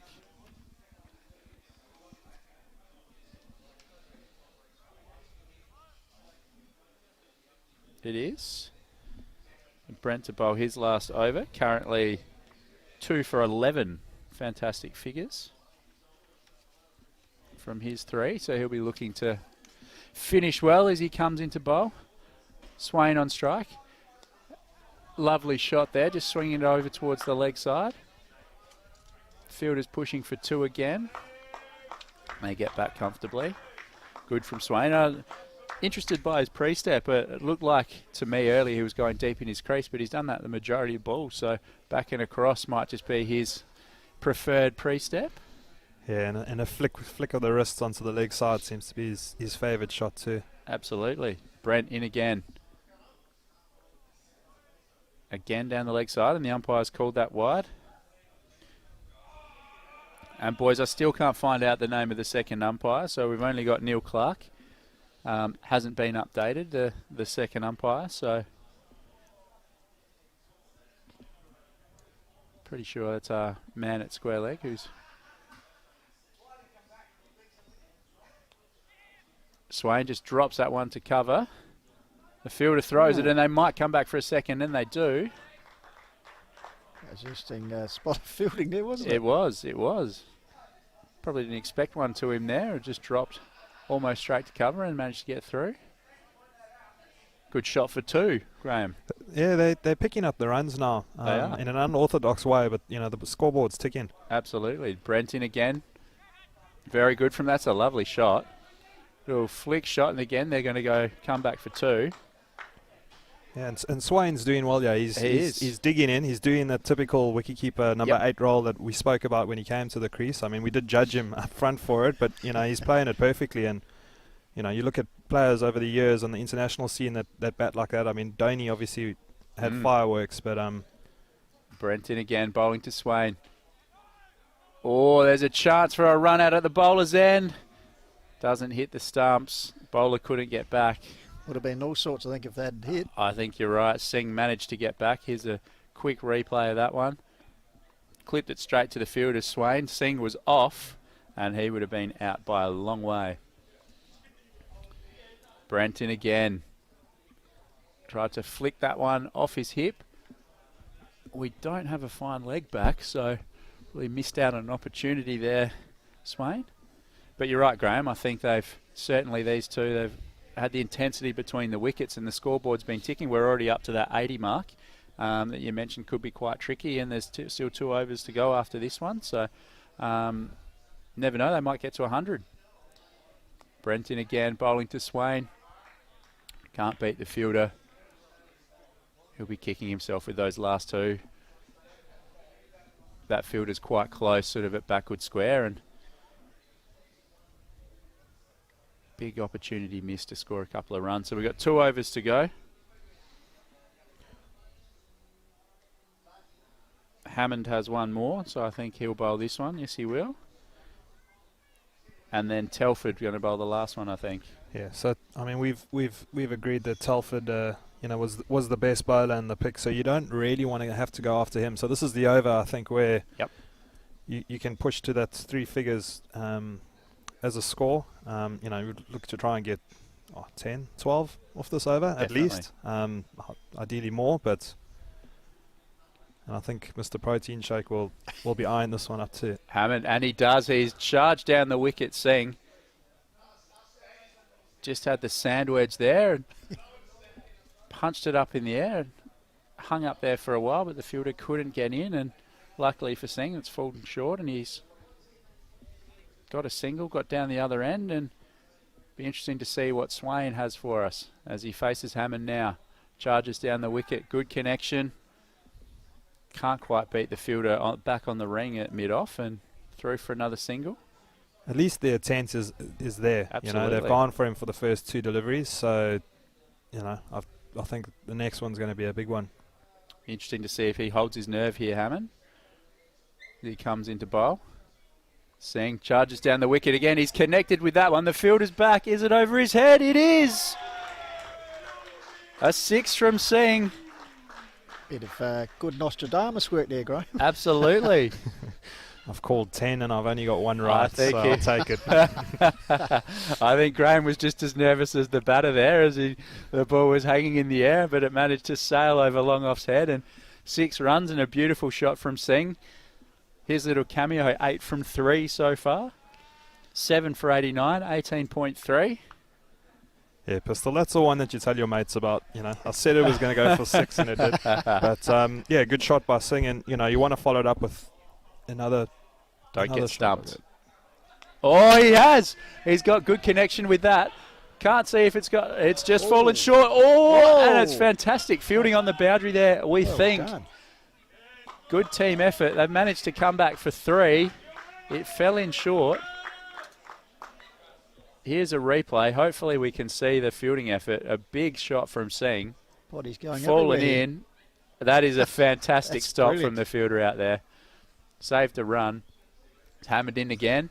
Beautiful footwork from Swain. Just punches it down to deep cover.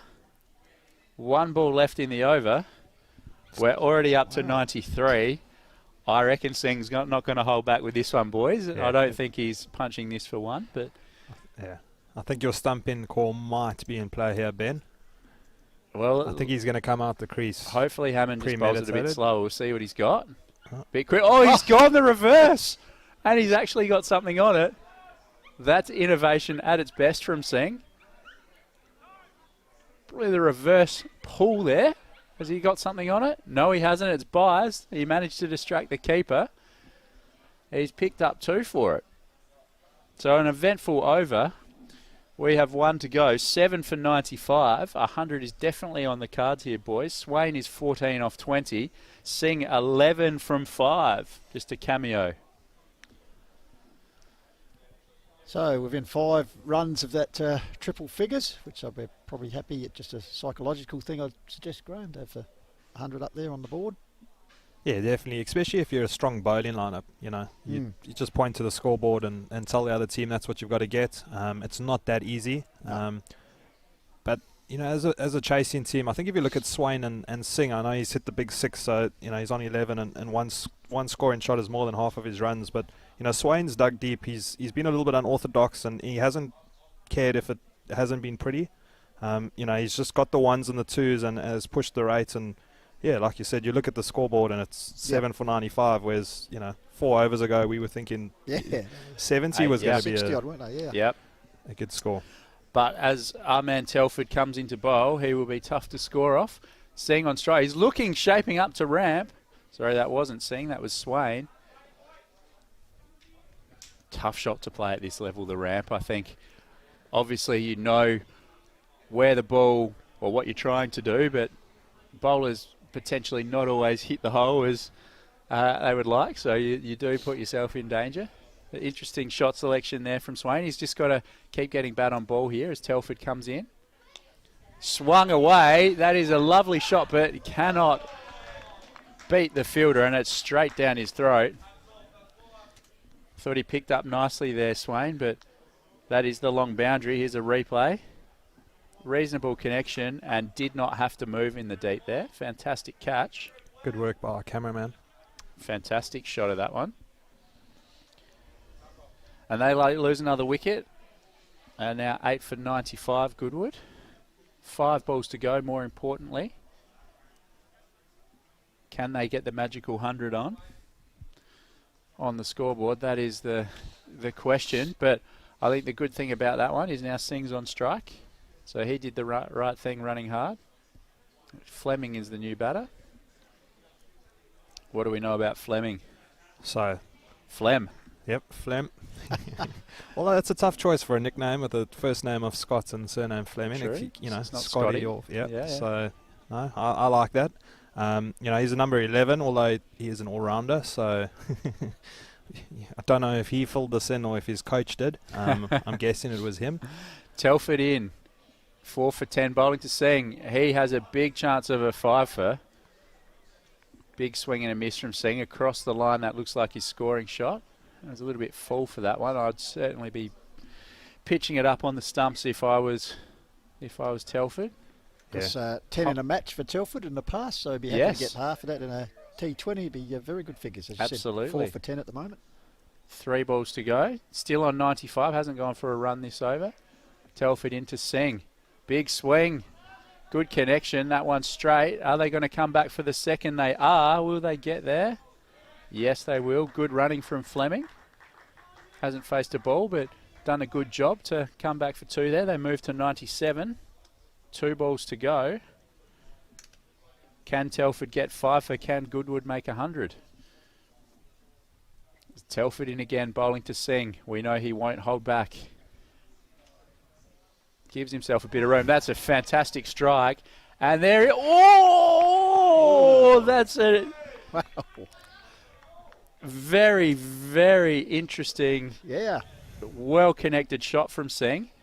The camera's down there. I'm not sure if the... I reckon he was okay. Good catch in the end, but that's 5 for Telford. Well done to him. Struck beautifully there. Almost a 6 from Singh. It went like a tracer bullet, that shot. It was very, very hard. And could be a market for this. Ben will go upstairs for the the third. I'm umpire. not sure they can actually call for the replay, but fantastic camera work again. Safe to say I think he was okay, but very good catch and well done to Telford. 5 for 12. Muggleton comes in. Fleming on strike though. Telford the last ball. And that is over. Fantastic bowling effort. That is the 20 overs gone. Goodwood finishing 9 for 97 from their 20. Telford with 5 for 12. Probably the pick of the bowlers, as we said, and fantastic reward for him. If we go through the figures quickly as the players walk off. We had Cameron Brent, 4 overs, 2 for 18. He bowled fantastically well, Graham. Yeah. No, the bowlers, they'll be proud of themselves. The 2 brothers, I'm guessing they're brothers, could be cousins, but the 2 brothers, they kind of started. Obviously, Thomas Telford was the pick of the bunch. 5 for 12, economy of 3 is really, really good. It will be interesting to see what total 97 is. We said up front, team should look at for 150. We then went down to 60 or 70.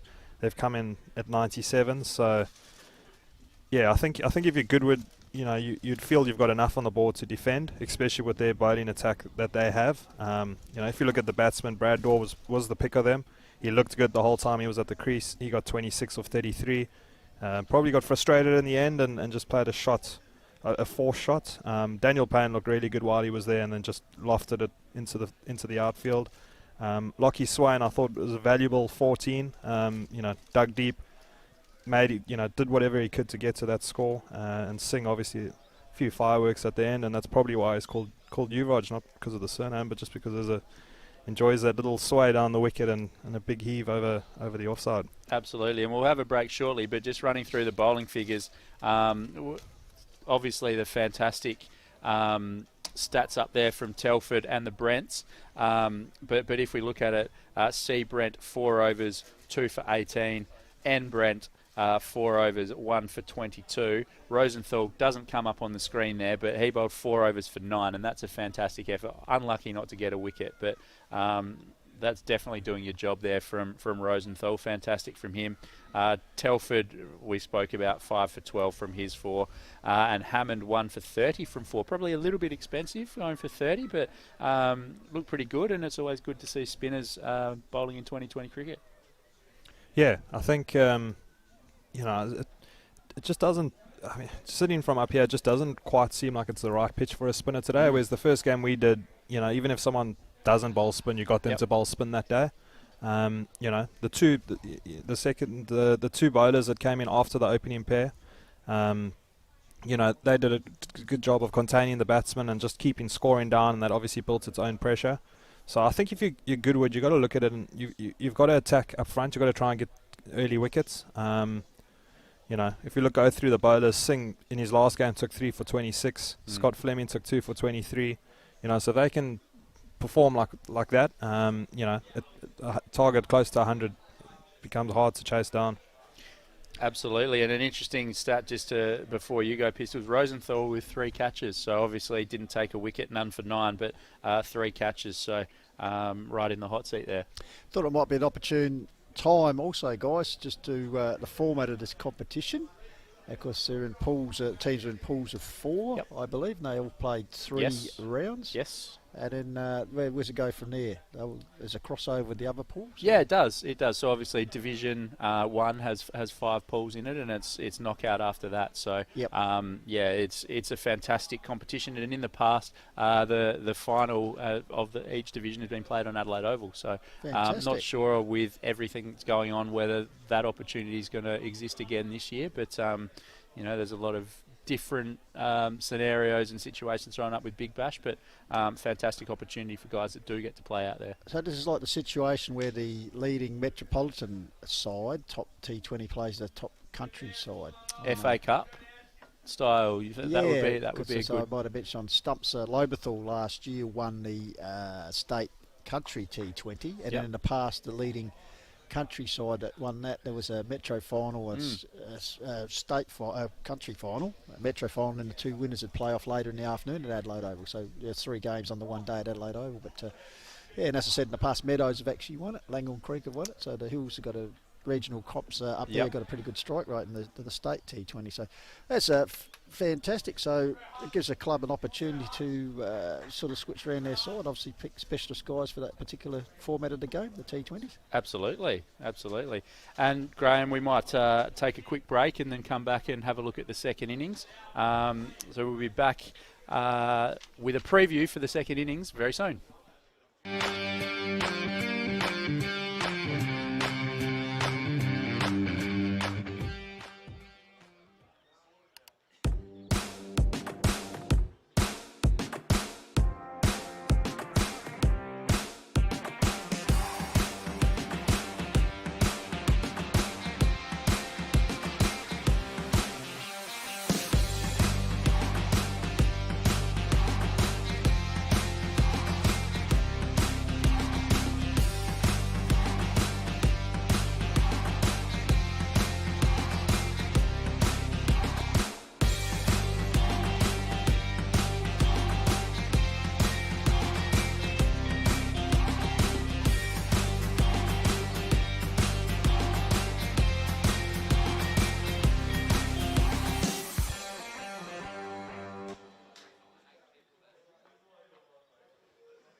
And welcome back. That was a very, very short break, but such is 2020 cricket in the Adelaide Turf competition, and we're back with a second innings. Bowlers just marking out their run-up.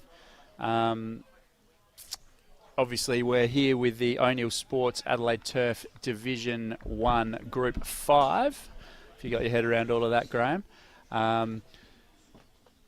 Defending a total. What are the keys, Graham? For Goodwood? For Goodwood, yes. Obviously defending For 97. So I think, we'll get to it.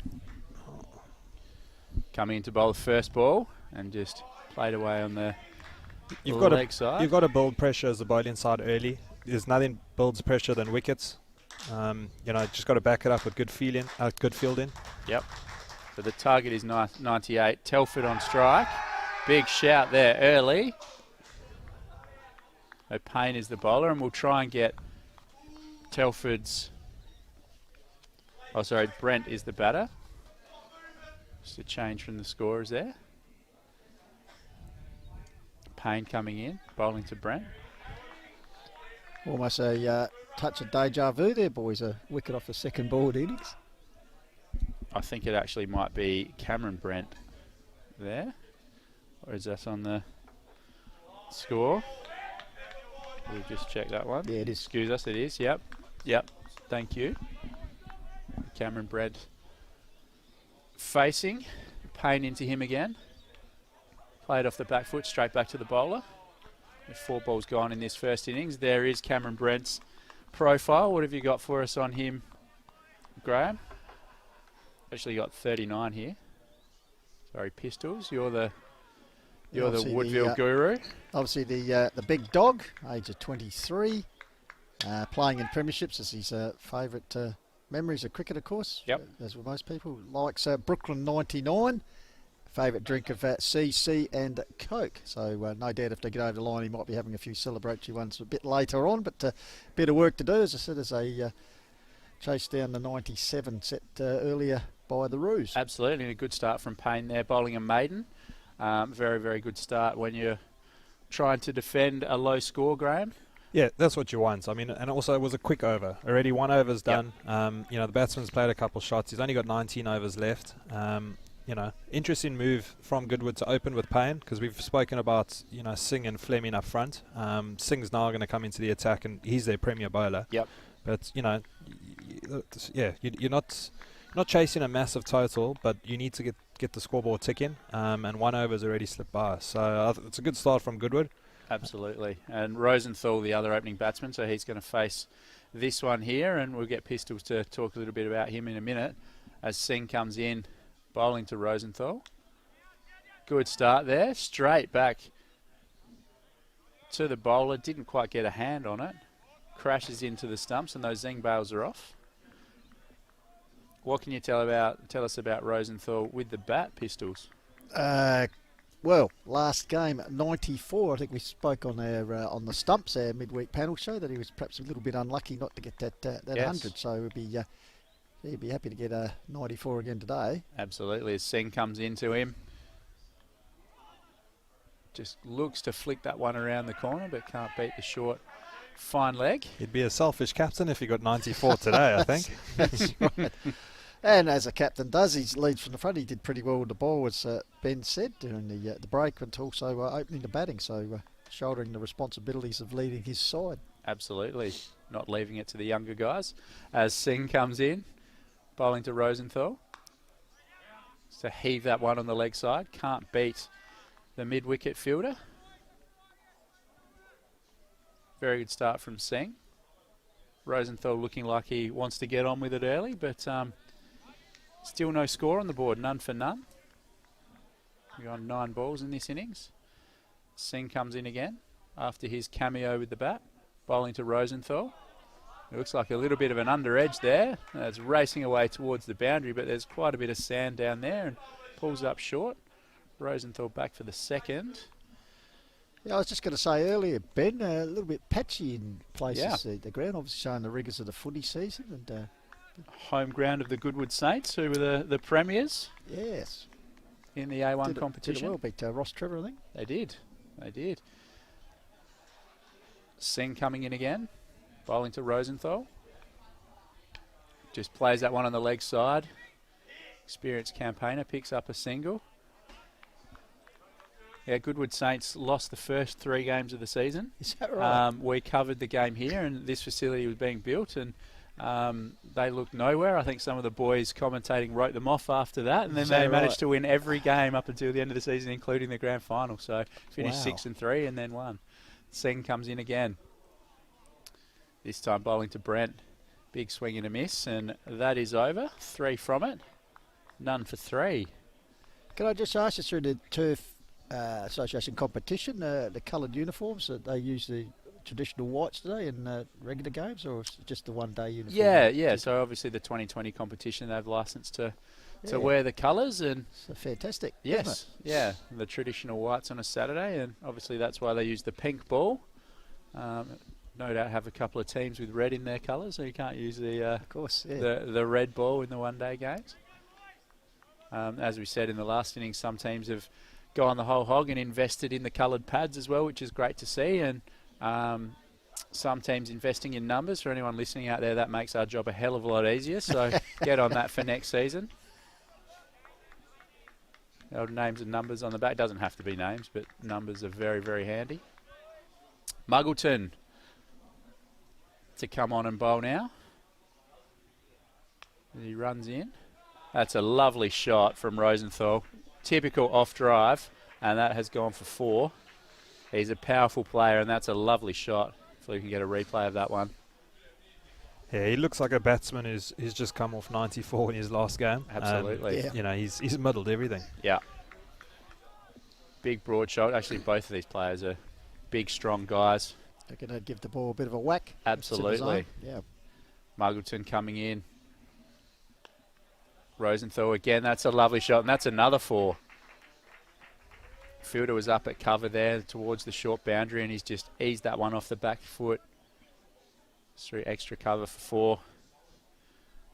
Not the greatest start from Muggleton. Haven't been too terrible deliveries, but he's gone for 8 off 2 balls. Rosenthal looking good as Muggleton comes in. Oh, that's another lovely shot. This time just wide of mid-off for a single. Rosenthal moving to 12 from 8 balls. Bit of a change in their order for this game, Ben. In the previous game, they actually lost. They were 1 for none. And these two actually put on 140 for the second wicket. So Wow. they've adjusted the Baxter opened with Berent on that occasion. So Rosenthal elevating himself. Absolutely. Muggleton comes in again. This time bowling to Berent, and he gets a single. Almost a identical replay of the last ball, but actually different batters on strike. I think maybe not leaving anything to chance Pistols. Obviously they need a win after their first up game, so potentially get your 2 informed batsmen in to try and chase as many of these 98 required as possible early. Well, as you said, in the pool situation, if they're 2 zip, they'd probably put them out of calculations. Absolutely. Muggleton in again. Bowling to Rosenthal, looking very, very solid on the front foot there, but straight back to the bowler for no run. And how do they work out the pools, Ben? You're aware of that? Yes. Regional. Okay. Yeah, so it's all geographical. Yep. Yeah. So Yeah, I noticed that if you have a look back on my cricket, the pretty much the same pools each year, or the same teams in the pools each year, just to make it a little bit easy. Muggleton comes in again. Batters there looking to put a quick single on the board and a bit of pressure on the field, and they managed to get through. Yeah, generally it's just to make it a little bit easier to get to each match to start with, and of course the next round's on a Tuesday night, so Yep. can't be driving all over Adelaide to different regions to play your qualifying games in the pool, but obviously that depends on teams renominating, and you see some clubs nominating teams in different divisions, and a number of different teams as well. So as we said on Stumps a few weeks ago, Adelaide Turf's the biggest competition in Australia, so great to see so many teams and so many divisions in the 2020 league. So the scope of the competition, where's it range from obviously down south out to Elizabeth Way out there? Yeah, it does. It does. Singh bowling his second over. We're none for 14 off 3. Singh went for 3 from his first.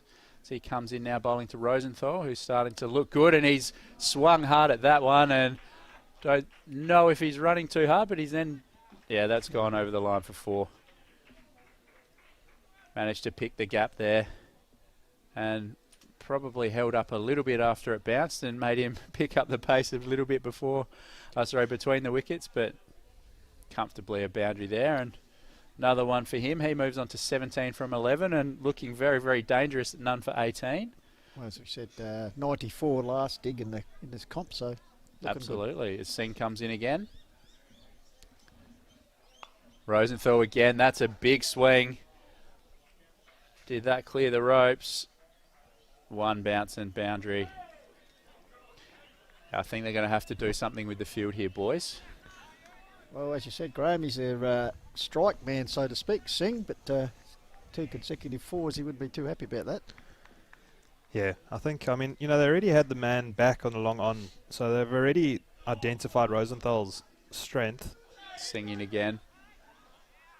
And that's smart batting, obviously. Didn't quite beat the fielder, but had a couple across the line. There's a fielder out deep and just looking to punch the one back down the ground. Yeah, so it's definitely the batsman's strength over long on, but, as an opening bowler, do you really want your mid on back on the fence? Exactly. Singh coming in again.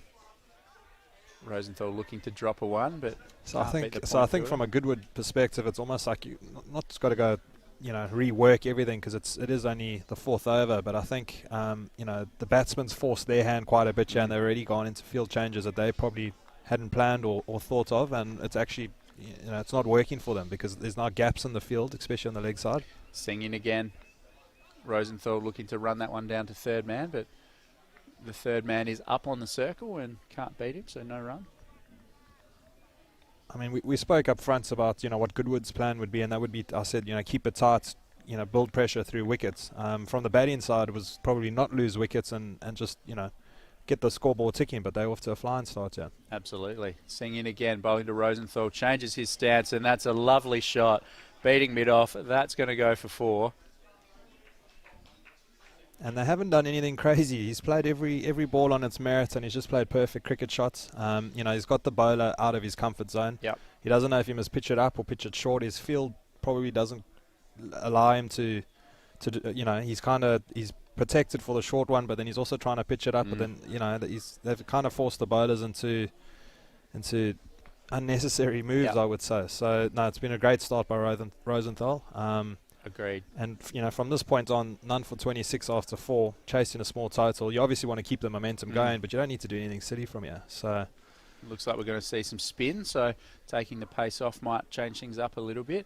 But you're right, Graham. I think the 2 shots that I've seen Rosenthal play really well was that one over mid-wicket and then the off-drive. So potentially, a deep mid-wicket and a deep long off might be a good starting point, and maybe just get him back to scoring singles for a little while or do something he doesn't want to do.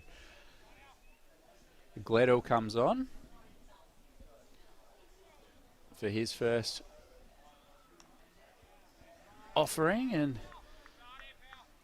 nice action for an off spinner by the look of things, and dot ball off the first one.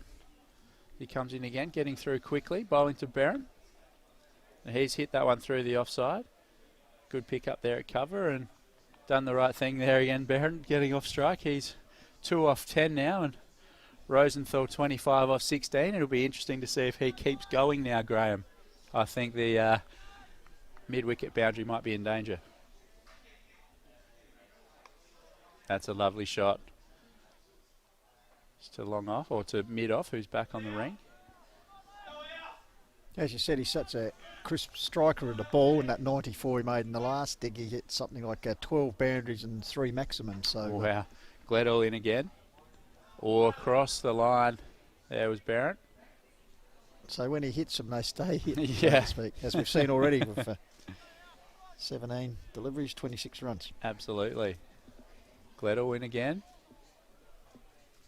And another dot ball there. Yeah, he'd want to Good finish stuff. strong here, Gledel. Yeah. You know, I think Goodwood have already used. He's already their 4th bowler that they've used, and we're only in the 5th over. So I think that's a good summary of how the innings has gone so far. Bowling in again, running in again and bowling, and that's a fantastic over for a spinner. Going for 2, just sort of stemming the flow of the runs at the moment. None for 2 from 1. Do we know much about Gledel with the ball, Graham? Unfortunately not. It's interesting. I see he loves an old roast dinner. Yeah, interesting. 20 years old and he knows what's good for tea. Yep. His favourite drink's anything with booze. Yep. So I suppose that's where the age comes in. His favourite TV show sort of was of interest, I think. I don't know if we want his parents to know that. No, he said anything R-rated, which is interesting. A lot of in his bios, a lot of anything R-rated, anything with booze. He's in reasonable good nick though, boys. Yeah, he is. 4 for against Brighton last start. So. Yeah. Yeah, he looked alright with the bat too while he was out there. So that's 5 overs gone, boys. A really good start. None for 28. So the first change of ends, and looks like Hutchinson's going to come on. So another bowling change, another new bowler. Singh's the only one that's bowled multiple overs, and I have seen this tactic before where a different bowler comes on each over, and as much as you giggle pistols, it does. There is method behind it as he comes in. A good start. I think if your bowlers settle well, it really makes the batters not be able to settle on the flip side. They're always having to, take a little bit of time, maybe chew up a couple of extra balls to see who's doing what and what they're doing rather than finding someone they take a liking to. Hutchinson in again. Just having a little chuckle, Benny, at his bio. His best moment, 201 versus Glenunga, and in the brackets got the blind score. So not much respect there for the Glenunga Rams. Yes. Maybe a little in-joke from him there. Hutchinson comes in. A lovely shot there from Rosenthal. It's out to long on for 1. Of course, these bios are written by the players themselves or someone from the club who might be just trying to get one back. Yeah, well, Hutchie was the specialist fielder. He batted high up and he's now bowling the 6th over. So absolutely. Someone rates him and someone doesn't rate him. We've just got to find out which one it is. If it's himself as he comes in again. Started well. So I'm bowling to Barrett, who... Lovely shot to mid-off, but can't beat the field. Yeah, he started well. He's actually put the brakes on this run rate at the moment. Still sitting at 5.12. Yep. Still probably need a wicket though, boys. Hutchinson in again. Bowling to Barron. Can't beat cover.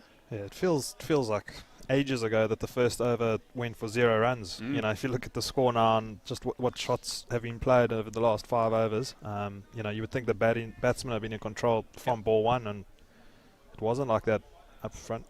Absolutely. Hutchinson in again. Across the line, that's cleared the fielder. Great effort. In close, and a very good effort on the boundary to knock it back in, and good throw, and well done. Only 1 there. Good shot for 1, as they say, targeting the short boundary. And that is over. Good start from Hutchinson. He finishes none for 2 off his first over. They're going at 5 and over here, boys, Woodville, which I seem to recall early Goodwood were going the same, but they just, after losing that wicket early, they had that good consolidation period where they were going at about 5 and over, but then it all went downhill from there at about this period of time. So it'll be interesting to see if Woodville can fight back in a similar vein, because they need a couple of wickets, as we said. Gledel again. So obviously these two, as I mentioned in the last T20, putting on 140 together, so they have a pretty good understanding with the running between the wickets, etc. So as you said, Ben, they badly need a wicket just to separate these two set batsmen. You do say running between the wickets there, Pistols, but you did also mention there were a lot of boundaries there, right. So yeah, a lot of just watching and patting each other on the back potentially. Interesting that the off spinner is going to go around the wicket to the right-hander now. Both batsmen have shown that they are strong on the leg side. Leddle comes in. Beautiful bowling. And Turned I out. was just going to say, Graham, that could be a run out. No.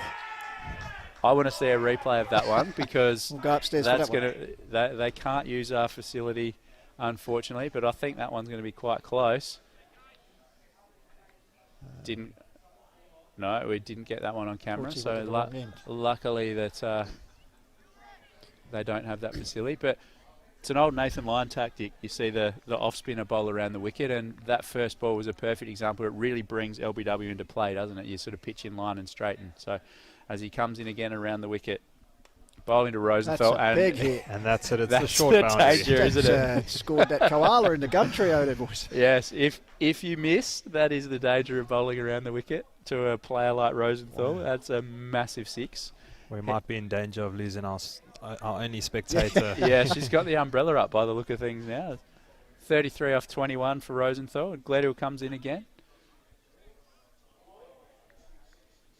Good shot from Rosenthal. Couldn't beat cover. Be interesting to see how he responds again. A little bit quicker. Well bowled, and there's a single to mid-off. Runs down the ground have been hard to come by at this end. Obviously, as Pistol said, there's a lot of sand down that end, but potentially holding up in the wicket a little bit at this end. Gledhill in again, getting through his overs quickly. Beautifully bowled, straight back to the bowler. No run. 1 ball left, he's got to close out this over. As he comes in, bowling to Barrett. Quicker one again. Barrett just strikes that one nicely through to mid-off for a single, and that will complete the over. He retains a strike. We are none for 39 off 7 overs. Yeah, Goodwood have used 5 bowlers. I mean, Payne got things going. Obviously, it wasn't a maiden. I think there was a bye in it, but didn't concede any runs. Is he the one that they go back to? He didn't take any wickets in their last game, so he might not be the biggest wicket taker. But, runs are flowing pretty easily. The both batsmen don't look bothered at all. So looks like Hutchinson, yeah. Yep.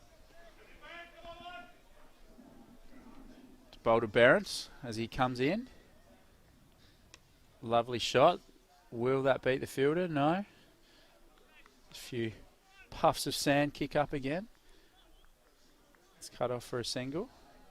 Wasn't that short, but managed to work it onto the leg side, just forward to square for a single. Bringing the dangerous Rosenthal back on, who's 34 from 23.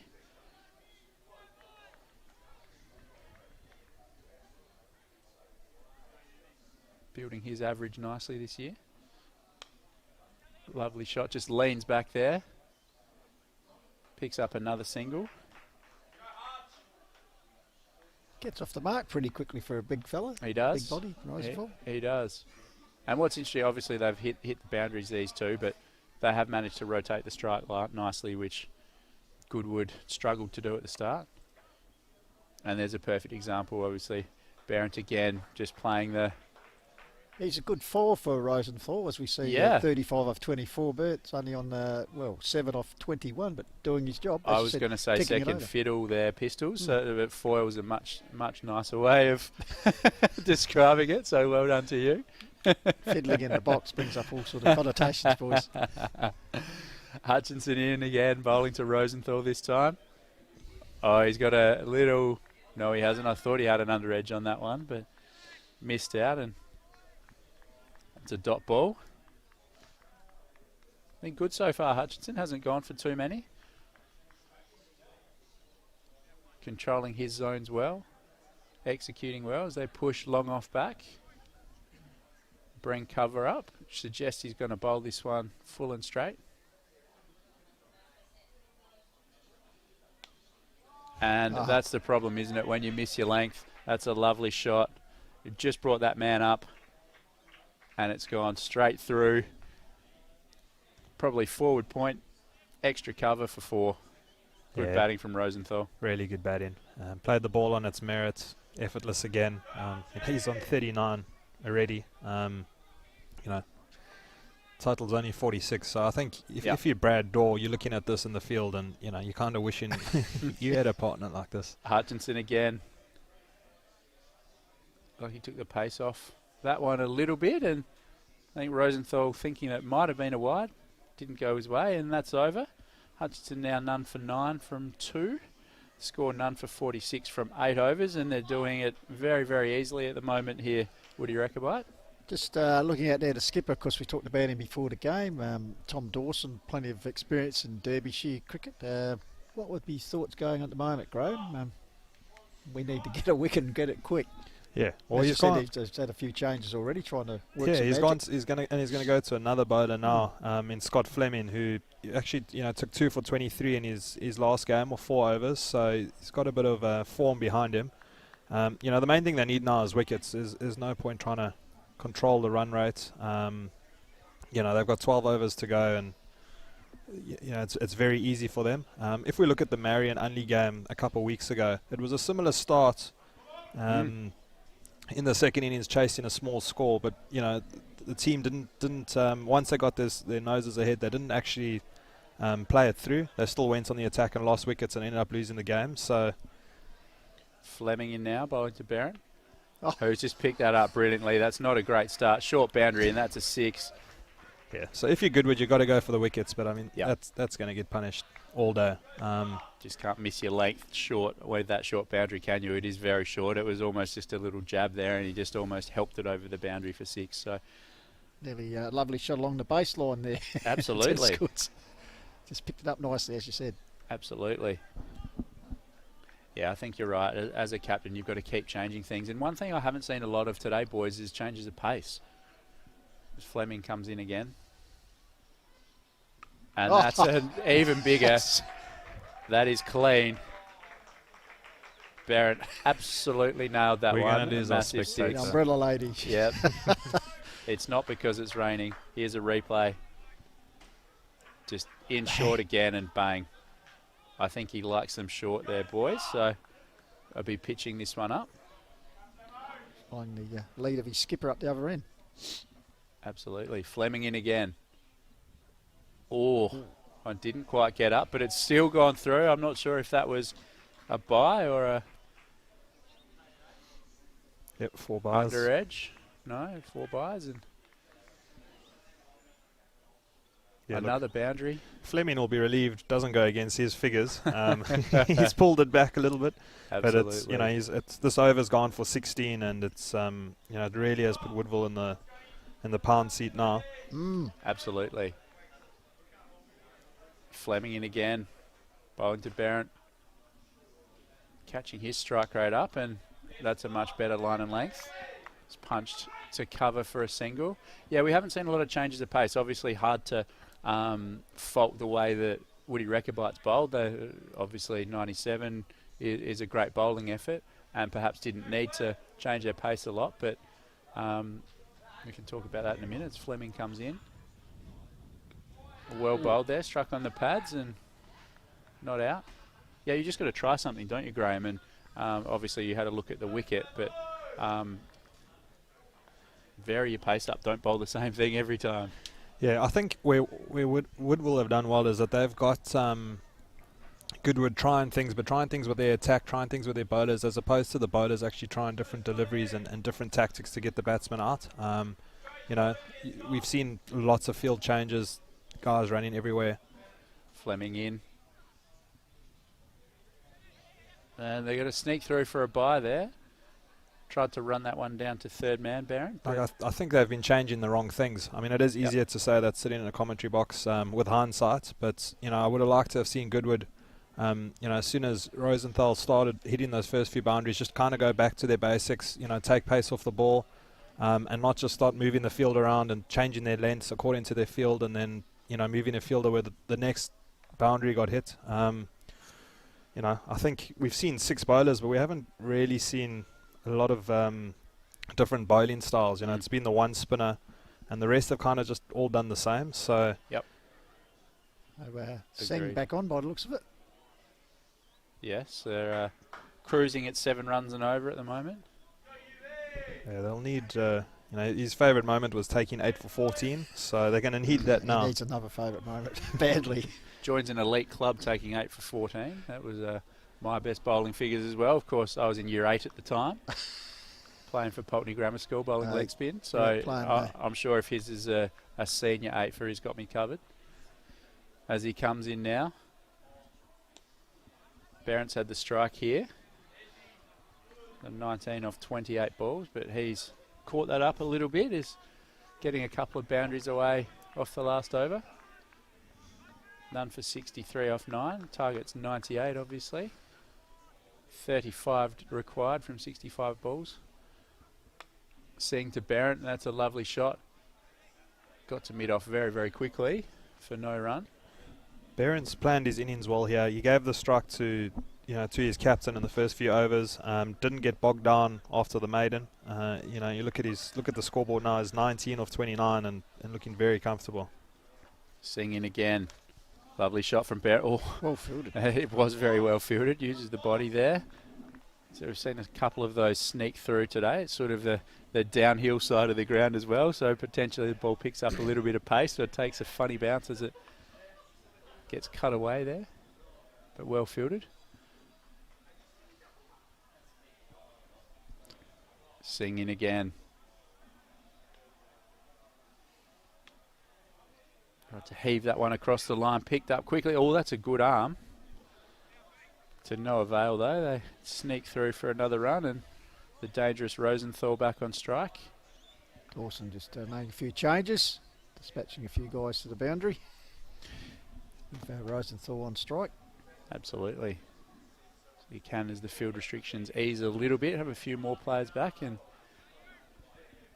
definitely required at this point in time. We've got a deep cow corner, a long on and a long off, as Singh comes in again. And just drop down. Nice little defensive shot there from Rosenthal. 39 from 29 deliveries. Seeing none for 16, looking to close out this over. It's been a good over, lads. Hopefully you never want the last ball of the over to go for 4, so he's got to close it out here as he comes in. Good shot from Rosenthal. Long off his back, so it's just 1, and smart bowling from Singh to close out the over. None for 65 from 10, and we'll have another change of ends. And I don't know if you can smell that, boys, but there's a bit of KFC floating around. And I know when I went to the bathroom in the innings break, there was an empty box in the toilet in there, and I've just seen someone else walking around. And then some of the Goodwood boys about 5 of them have said KFC is their favourite food. So it might be sponsor, perhaps. Absolutely. A little drive-through, or perhaps selling a couple of family feeds or dinner boxes behind the bar. When you haven't had lunch, it does make you feel very hungry. With Payne's back on to bowl his second ball. We're here for the cricket, not the food. Yeah. Goodwood need to do something. I think KFC will get enough business tomorrow after grand final day, so we'll leave them for a bit. Exactly. Payne in bowling to Rosenthal, who's made his way to 40. Couple of questions asked there. I tell you what, Goody, you'd want to order a bucket full of wickets at the moment. Oh, absolutely. I think they'd even be happy with the 2-piece feed at the moment. Just to change something up. Payne into Rosenthal. He struck that one away just down to long on. Smart batting for a single. He moves along to 41. Yeah, want to see the zings moving. Bit of movement with the zings there.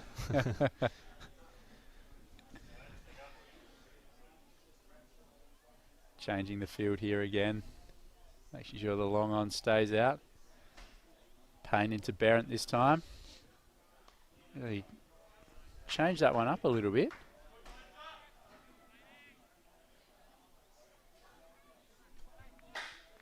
Comes in bowling the little off spinner. Is almost a fantastic stumping down the leg side. It's called wide.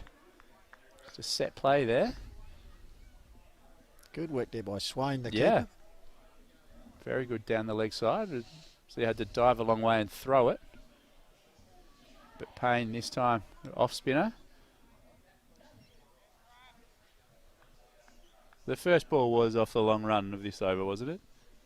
And then he's changed. Yeah, my eyes definitely aren't deceiving me as he comes in again, takes the pace off that one. At least they're trying something. That's a lovely shot. Well fielded at mid-off. They get through for a single. Another one there to Barron. One ball to go in this over. Daniel Funky Payne in again. Bowling the off spin. Swung away there from Rosenthal, little under edge. Just pops out to cover for no run. And we've seen Bo Webster do that this week in the Sheffield Shield boys. They've noted as an off-spin bowler and in the first Shield game bowled a couple of overs of off-spin.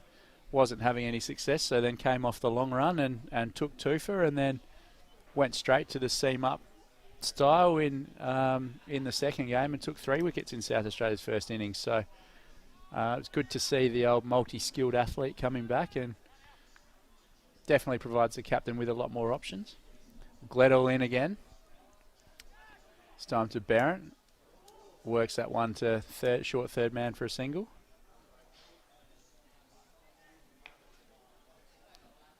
None for 69 for the score. Rosenthal on strike.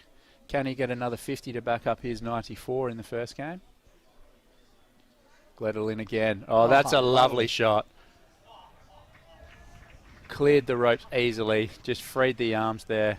That's a big 6. Hopefully we see a replay of that one. That was huge. It just, as you can see, cleared the front leg. Premeditated, got the ball he was after and sailed over the ropes. Just rather effortlessly, wouldn't he? Absolutely. He moves to 47. Yeah, he hasn't put a foot wrong with the bat so far. Gledall into him again. Oh, that could be his 50. He's swung that one away. Yep. Thickish outside edge, and it is. It's gone for 4. Very good 50 there to Rosenthal. Well batted by him. Raises the bat. Fantastic effort, as we said, 94 in the first game. They couldn't get over the line. But the skipper leading the way with 51 from 34 balls. Chasing this low target of 98. None for 79, and it looks like it could be an early finish, boys. How to get to KFC, Ben. Absolutely. More importantly, the AFL Grand Final. That's another 4. Beautiful sweep shot there. Sort of an upright sweep from Rosenthal. Just continues on his merry way. Here's a replay of that. 15 runs required now. 50 deliveries. I think they're in the box seat. They Ben. certainly are. Understatement, I think. Yes. Glad you didn't mention KFC again there with in the box seat. Of course, no affiliation with KFC, but if they would like to sponsor the show, they're more than welcome. As Gledall comes in again. Can be hungry work up here in the commentary box. Certainly can. Gledall needs to close out this over. Maybe say that'll do me skip afterwards. Well bowled. Rosenthal just punches that back. End of the over. None for 83. Cruising along at 6.92, boys. Is that a bit of a ploy as a bowler? You don't want to be the guy who delivers the over that they win the game on. Because I think more just to protect your average through the year, don't you? That's the, you know, obviously 83 down for None with 8 overs to go, chasing 98 for the win. I think you probably know what the result's going to be. So, yeah, it's hard to believe that, you know, we actually thought Goodwood got a decent score and definitely, you know, we're going to be able to defend it. You know, it's almost like Woodville are batting on a different wicket. You know, their shot selection has been spot on from the first delivery. You know, they didn't get tied down after the first maiden, and you know, not hitting boundaries early, and I've just kind of taken it from there. So it's, yeah, I mean, if this was the first innings, we would say that we were definitely in with a shout with a 160, 180 score. It's hard to believe that we were talking up 100 before this. Well batted, Woodville. Absolutely. Fleming in again now. It's a lovely shot again. Almost a chance for a run out, but fielder couldn't pick it up cleanly, and they get through for 1. Barrett on to 23 now from 36 balls. He's been solid, just ticking it over at that end. So in the scope of the competition, this is well, I'd have to say this is going to be a good win for the Woodville boys, considering they lost their first game to Shock. And of course, Goody having a win over Fulham. Absolutely. Fleming in again. Rosenthal can't beat the point fielder. So in the pool there, you will have sides all having had a win, which is quite good. Absolutely.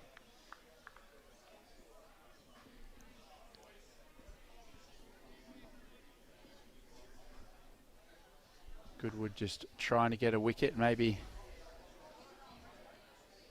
Fleming in again. Rosenthal just easy single there to long on. Playing for red ink nicely. Protecting the average now. That's what it's all about, isn't it, Graham? Yeah, Michael Bevan stuff. Although, to be fair to Michael Bevan, he would win the game and get the average and the not out and everything else that went with it. So very true. I know we've spoken on stumps, Ben, about yes. A bit of rust early in the season, but certainly these two, as I mentioned before, 140 run partnership in the last T20 outing, and here they are, 83 without a loss. So absolutely setting a good foundation, that's for sure. I don't think number 11 will be required. Probably not number 3 either, Graham. Fleming in again, bowling to Barron. Another nice single, lovely shot, but can't beat mid off. yeah, and coming into the game, we obviously spoke Goodwood's bowling attack up. They did really well in their first game. All the bowlers got really good figures, all got sticks. And, it's just been a totally different game in this innings. Fleming in again. Another nice shot there. Can't beat cover. 3 hits coming up, no ball. Front foot, no ball. Probably not the man you want to bowl a free ball to, Rosenthal. Where do you think he'll go? Obviously, they've got a deep long on, deep long off. Do you think he'll back himself to go straight back over the bowler, or will he try and pull one down the lens of the dartfish cameraman out there? I'd go inside out over cover. He's not going to. Got a top edge on that one. That's racing away, and it looks like it's going to be 4, and it is. Yep. He went the other way, sort of walked across towards off stump, got something that he liked, and didn't quite get hold of it as we see the replay. If he got hold of that, it would have gone a long way, and the new club room would have been in danger, but would have been out in East Avenue, I think. Decent result, and they move along to 91, sorry. Yeah, just 7 to go. I think we're actually being a bit cheeky there and not giving Rosenthal enough credit. I mean, he's played every ball on its merits. Absolutely. He hasn't played bad cricket shots. That one was short and deserved to go down the leg side, and he just put it away for 4. It would be nice to see an inside-out cover shot for 6 onto the tennis courts, but he's played every ball on its merits. 60 or 41, leading from the front. It's kind of hard to really. Yeah. Short boundary was my thinking with that one. Obviously, he's a big, strong guy, and the cover was up. Not a lot of protection over there, but so now it's 7 runs to get. They've brought mid on and mid off up. Muggleton to bowl again. He went for 11 off his first over as he comes in, bowling to Barrett, who hits it up high in the air. Fielder is under it, and he's taken it. They finally get their first wicket, Goodwood. A good little innings from Barrett. Unfortunately, couldn't see it right through to the end. He's out for 24 off 38 balls. As we see the replay, Muggleton gets his first wicket. Probably the right option for Barrett there to go over the top. Why not? Didn't quite get hold of it, and good catch taking there. This is probably a bit disappointing for him. As you said, been pretty steady right through. Graham just mentioned at the start of that over. Him and Rosenthal batting well, and probably both deserve to have the red ink, but not to be. But still pretty handy contribution by Bert there. Absolutely. And Rosenthal on strike.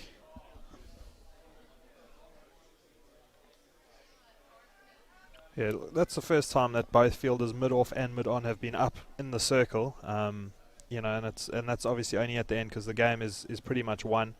It just shows you how well the two openers batted and actually, forced those fielders out and just kind of dictated play from there. I don't think he would have played that type of shot if the man was still out to the back. He would have just pushed it for one.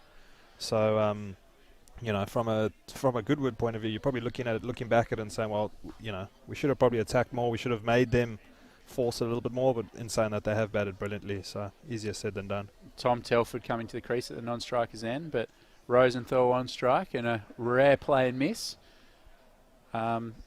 We did see in the first game that Woody Rechabite lost a lot of wickets and no one else made 10 as opposed to those ones, so I dare say the game is over, but yes, quite right. On the back of that, we probably wouldn't want Rosenthal to get out now, just for the guys in the sheds to get a little bit nervous.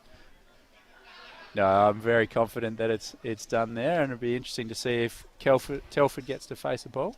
Muggleton comes in again, and that's a lovely shot. Might just fall short. That's a great effort down there at long off. Well done. May have just got his hand underneath it.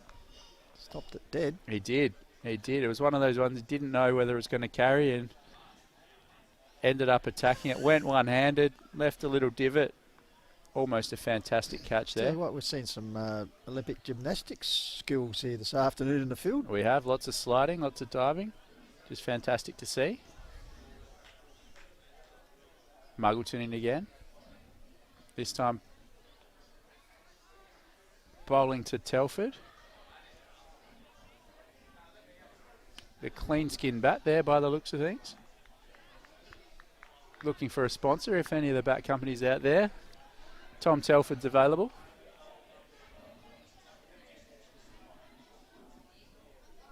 Muggleton in again, bowling to Telford. Runs that one down to third man. Get through for a quick single. He's off the mark. Score 1 for 93 now. Yeah, well, he wanted to make sure of that run there, Graham, because two things I don't want to run out of Blake is on 61 not out, and also he's the captain. Exactly. Well, it is a bit of a showdown for man of the match between these two. Well, you would think one starred with the ball, one starring with the bat. So absolutely. Maybe you do run him out if. Well, yeah, probably not going to get the prize if you do run the captain out though. So just depends what type of captain he is, whether he gives it to himself or he gives it to the other guy. Just wringing his hand there, a little bit of discomfort. Bottom edge. Yeah, Tom Telford was the bloke who said his favourite food and drink was beer. Yeah. He's looking for a sponsor. We've seen beer companies go in fragrance now. Do you think they're going to get involved in cricket bats? And do you think Tom Telford is a good option for them? Well, you never know. It's either clean skin, you get the third-party sponsorship on there, it'd stand out nicely. So potentially looking for a beer, food and bat sponsor, as you say. The triple threat.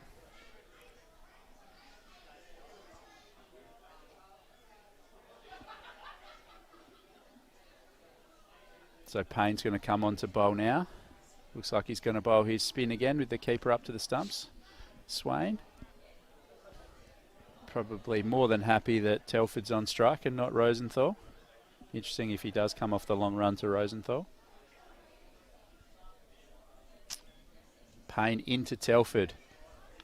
Oh, there's a big shout and he's given.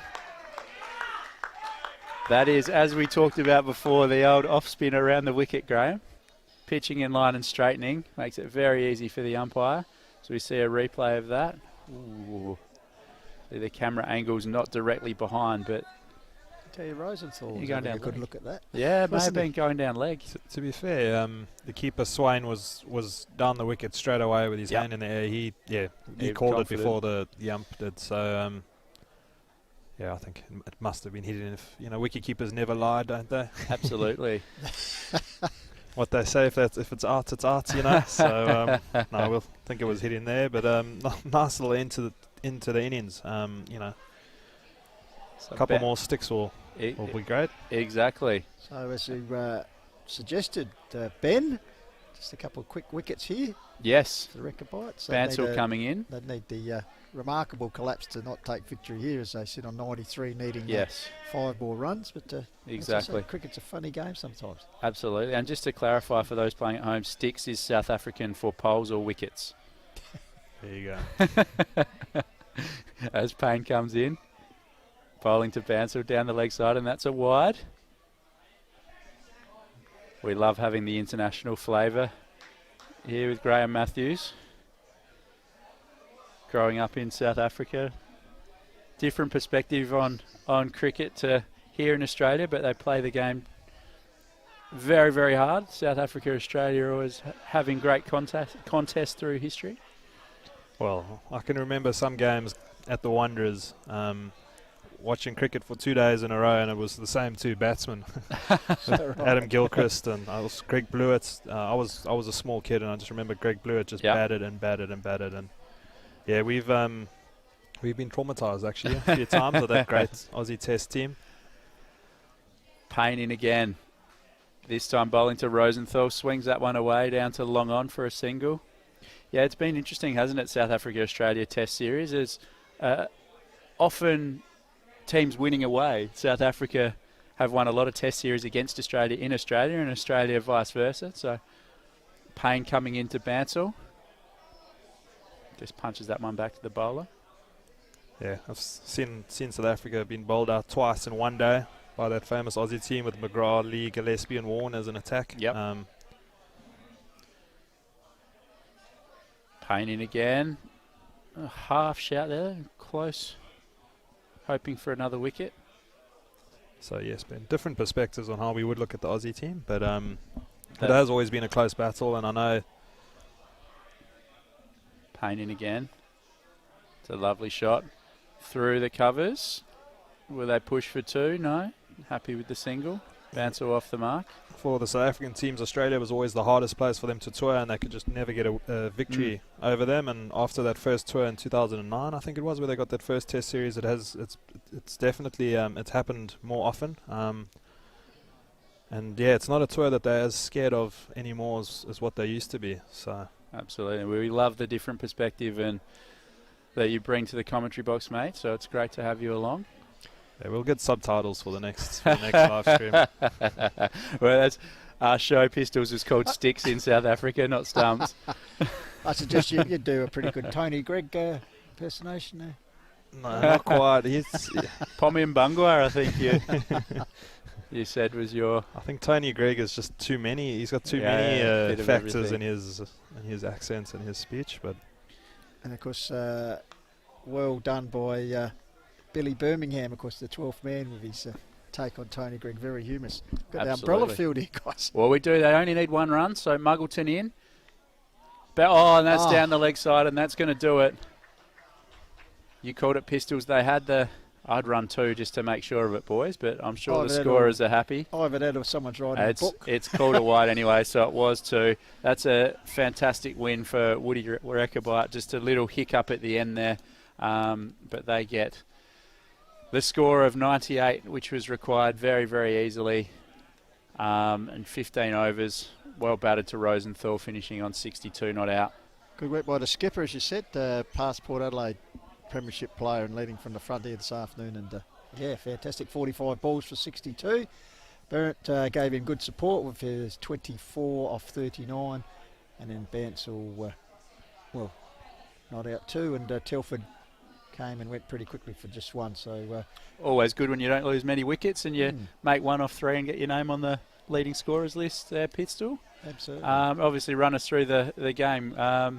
Graham, how'd you see it? So I mean, it's probably a tale of it's 2 different stories there. Yeah. I think, Goodwood made batting very easy at times and then also very difficult at times. Made us think that it was a real bowler's wicket, and that they went with a very big shot. Woodville came in and made it look like a proper T20 deck. Made it effortless. I think all the credit obviously goes to Rosenthal. Played every ball on its merits. Great cricket shots. Very exciting to watch. I think he'll be very pleased. They now got the win. If they went for another 5 overs, they were looking at the 160, 170, which is a really impressive score. So, man of the match will be interesting debate. Yeah, we'll talk about that in a little minute. But running through the scores again, obviously Goodwood batting first, 9 for 97. Brad Dorr, 26 off 33 balls. Daniel Payne, 15 off 18. Swain, 14 off 22. But Singh at the end, 13 off 8. He really helped them put a score on the board. Fantastic bowling from Telford, as we spoke about, 5 for 12 from his 4. The Barents both... again, contributed strongly. Cameron with 2 for 18, Nicholas with 1 for 22, and Hammond with his leg spinners 1 for 30 showed a lot of promise there. Then Woody, Rechabite obviously never looked like they were going to lose that one once Rosenthal and Barrett got going. Rosenthal 62 not out off 45 balls was really the key there. Barrett 24 from 39 played the support act. And then Bansal coming in at the end and Telford 2 and 1 respectively. Bowling figures, Daniel Payne 1 for 6 from 3, Muggleton 1 for 14 from 2.1, Singh none for 17 from 3. Still looked pretty good there, Singh, I thought, after taking wickets in the first game. And Alfie Gledhill with his off spinners, none for 26 from 3, bowled quite well, but I think Rosenthal took a bit of a liking to him, one over there, and when you're only defending 97, it's not easy for spinners. So we'll get on to the player of the match, boys. Who do you think? Obviously, probably comes down to Telford, 5 for 12, as we mentioned on the call, and Rosenthal 62 from 45. Who set up the game? Who took it away? Who did you see? I think. Well, Rosenthal, I don't think he did actually pick up a wicket, but he bowled, did his bit with the ball. None for 9, and 3 catches, as I mentioned as well. Yeah, so, well, as you said, just a bit of a slight leaning, I suppose, to the skipper who led from the front, so he'd get my vote for what it's worth. Graham? Yeah, I agree. I think, all three of us, half-time break, were saying, the innings break, it's a bowler's wicket. Batsmen really need to knuckle down, need to have a plan, not lose wickets, etc. And he just made it look like it was a flat wicket, that the ball wasn't doing anything. And 62 or 45 without really, hard to tell from up here, but hard, without really breaking a sweat, without forcing too much. Bowled really well. Yep. Tied Goodwood down after their promising start. Fielded well. For me, Rosenthal, I think. Yep. Man of the match. I'm happy with that. Sorry, you go Pistols. Just in front of us, boys out on the field, obviously Tom Dawson, the coach there, got the Goody boys together. They probably would have come into this fancying their chances, having had a good win in the first round, playing on their home deck. But really, and then after losing that early wicket, they were, as Graham said, were behind the 8 ball really in their run innings. Yep. And then, of course, Rosenthal just took the game away from them. Absolutely. And sometimes you just write that off with T20 cricket, don't you? They had a very good win in the first up game, so I'm sure if they win their last one, there'll be a big chance. But just getting back to the player of the match, it's always interesting, isn't it? Because bowlers sometimes get underrated, and a 5-fer is always the bowler's version of 100. So if one player had made 100 and one player had made 62 not out, would you still have given it to Rosenthal? Well, I think again it depends on it was a tough wicket to bat on. Its batting was hard. If we go on what happened in the first innings, he made it look really easy. I think even the fact that the other guys that came in, apart from Barents, they didn't middle the ball. They looked not out of sorts, but they struggled a little bit more, and I think he just made it look so easy that we even fancied putting pads on and going and having a bat. So, I don't think Goodwood bowled badly. I think they were forced a lot in their decision making and their field placings, etc. They were all cricket shots. If we could have showed like a highlights reel of today's player, they would all just be brilliant shots over the cover, over long off. So for me, it would be that. Look, don't take anything away from Telford's 5 wickets. He bowled brilliantly. He kept the pressure on right from the start. I think if I had to add an extra point to Rosenthal as well, he opened the batting. They were off to a slow start. First two overs, I think it was 1 run. Yep. And that ties down a lot of opening batsmen, especially in T20 cricket. I think they've got to get going, and he didn't get bothered. He just, played everything on its merits, and I think that's a standout performance.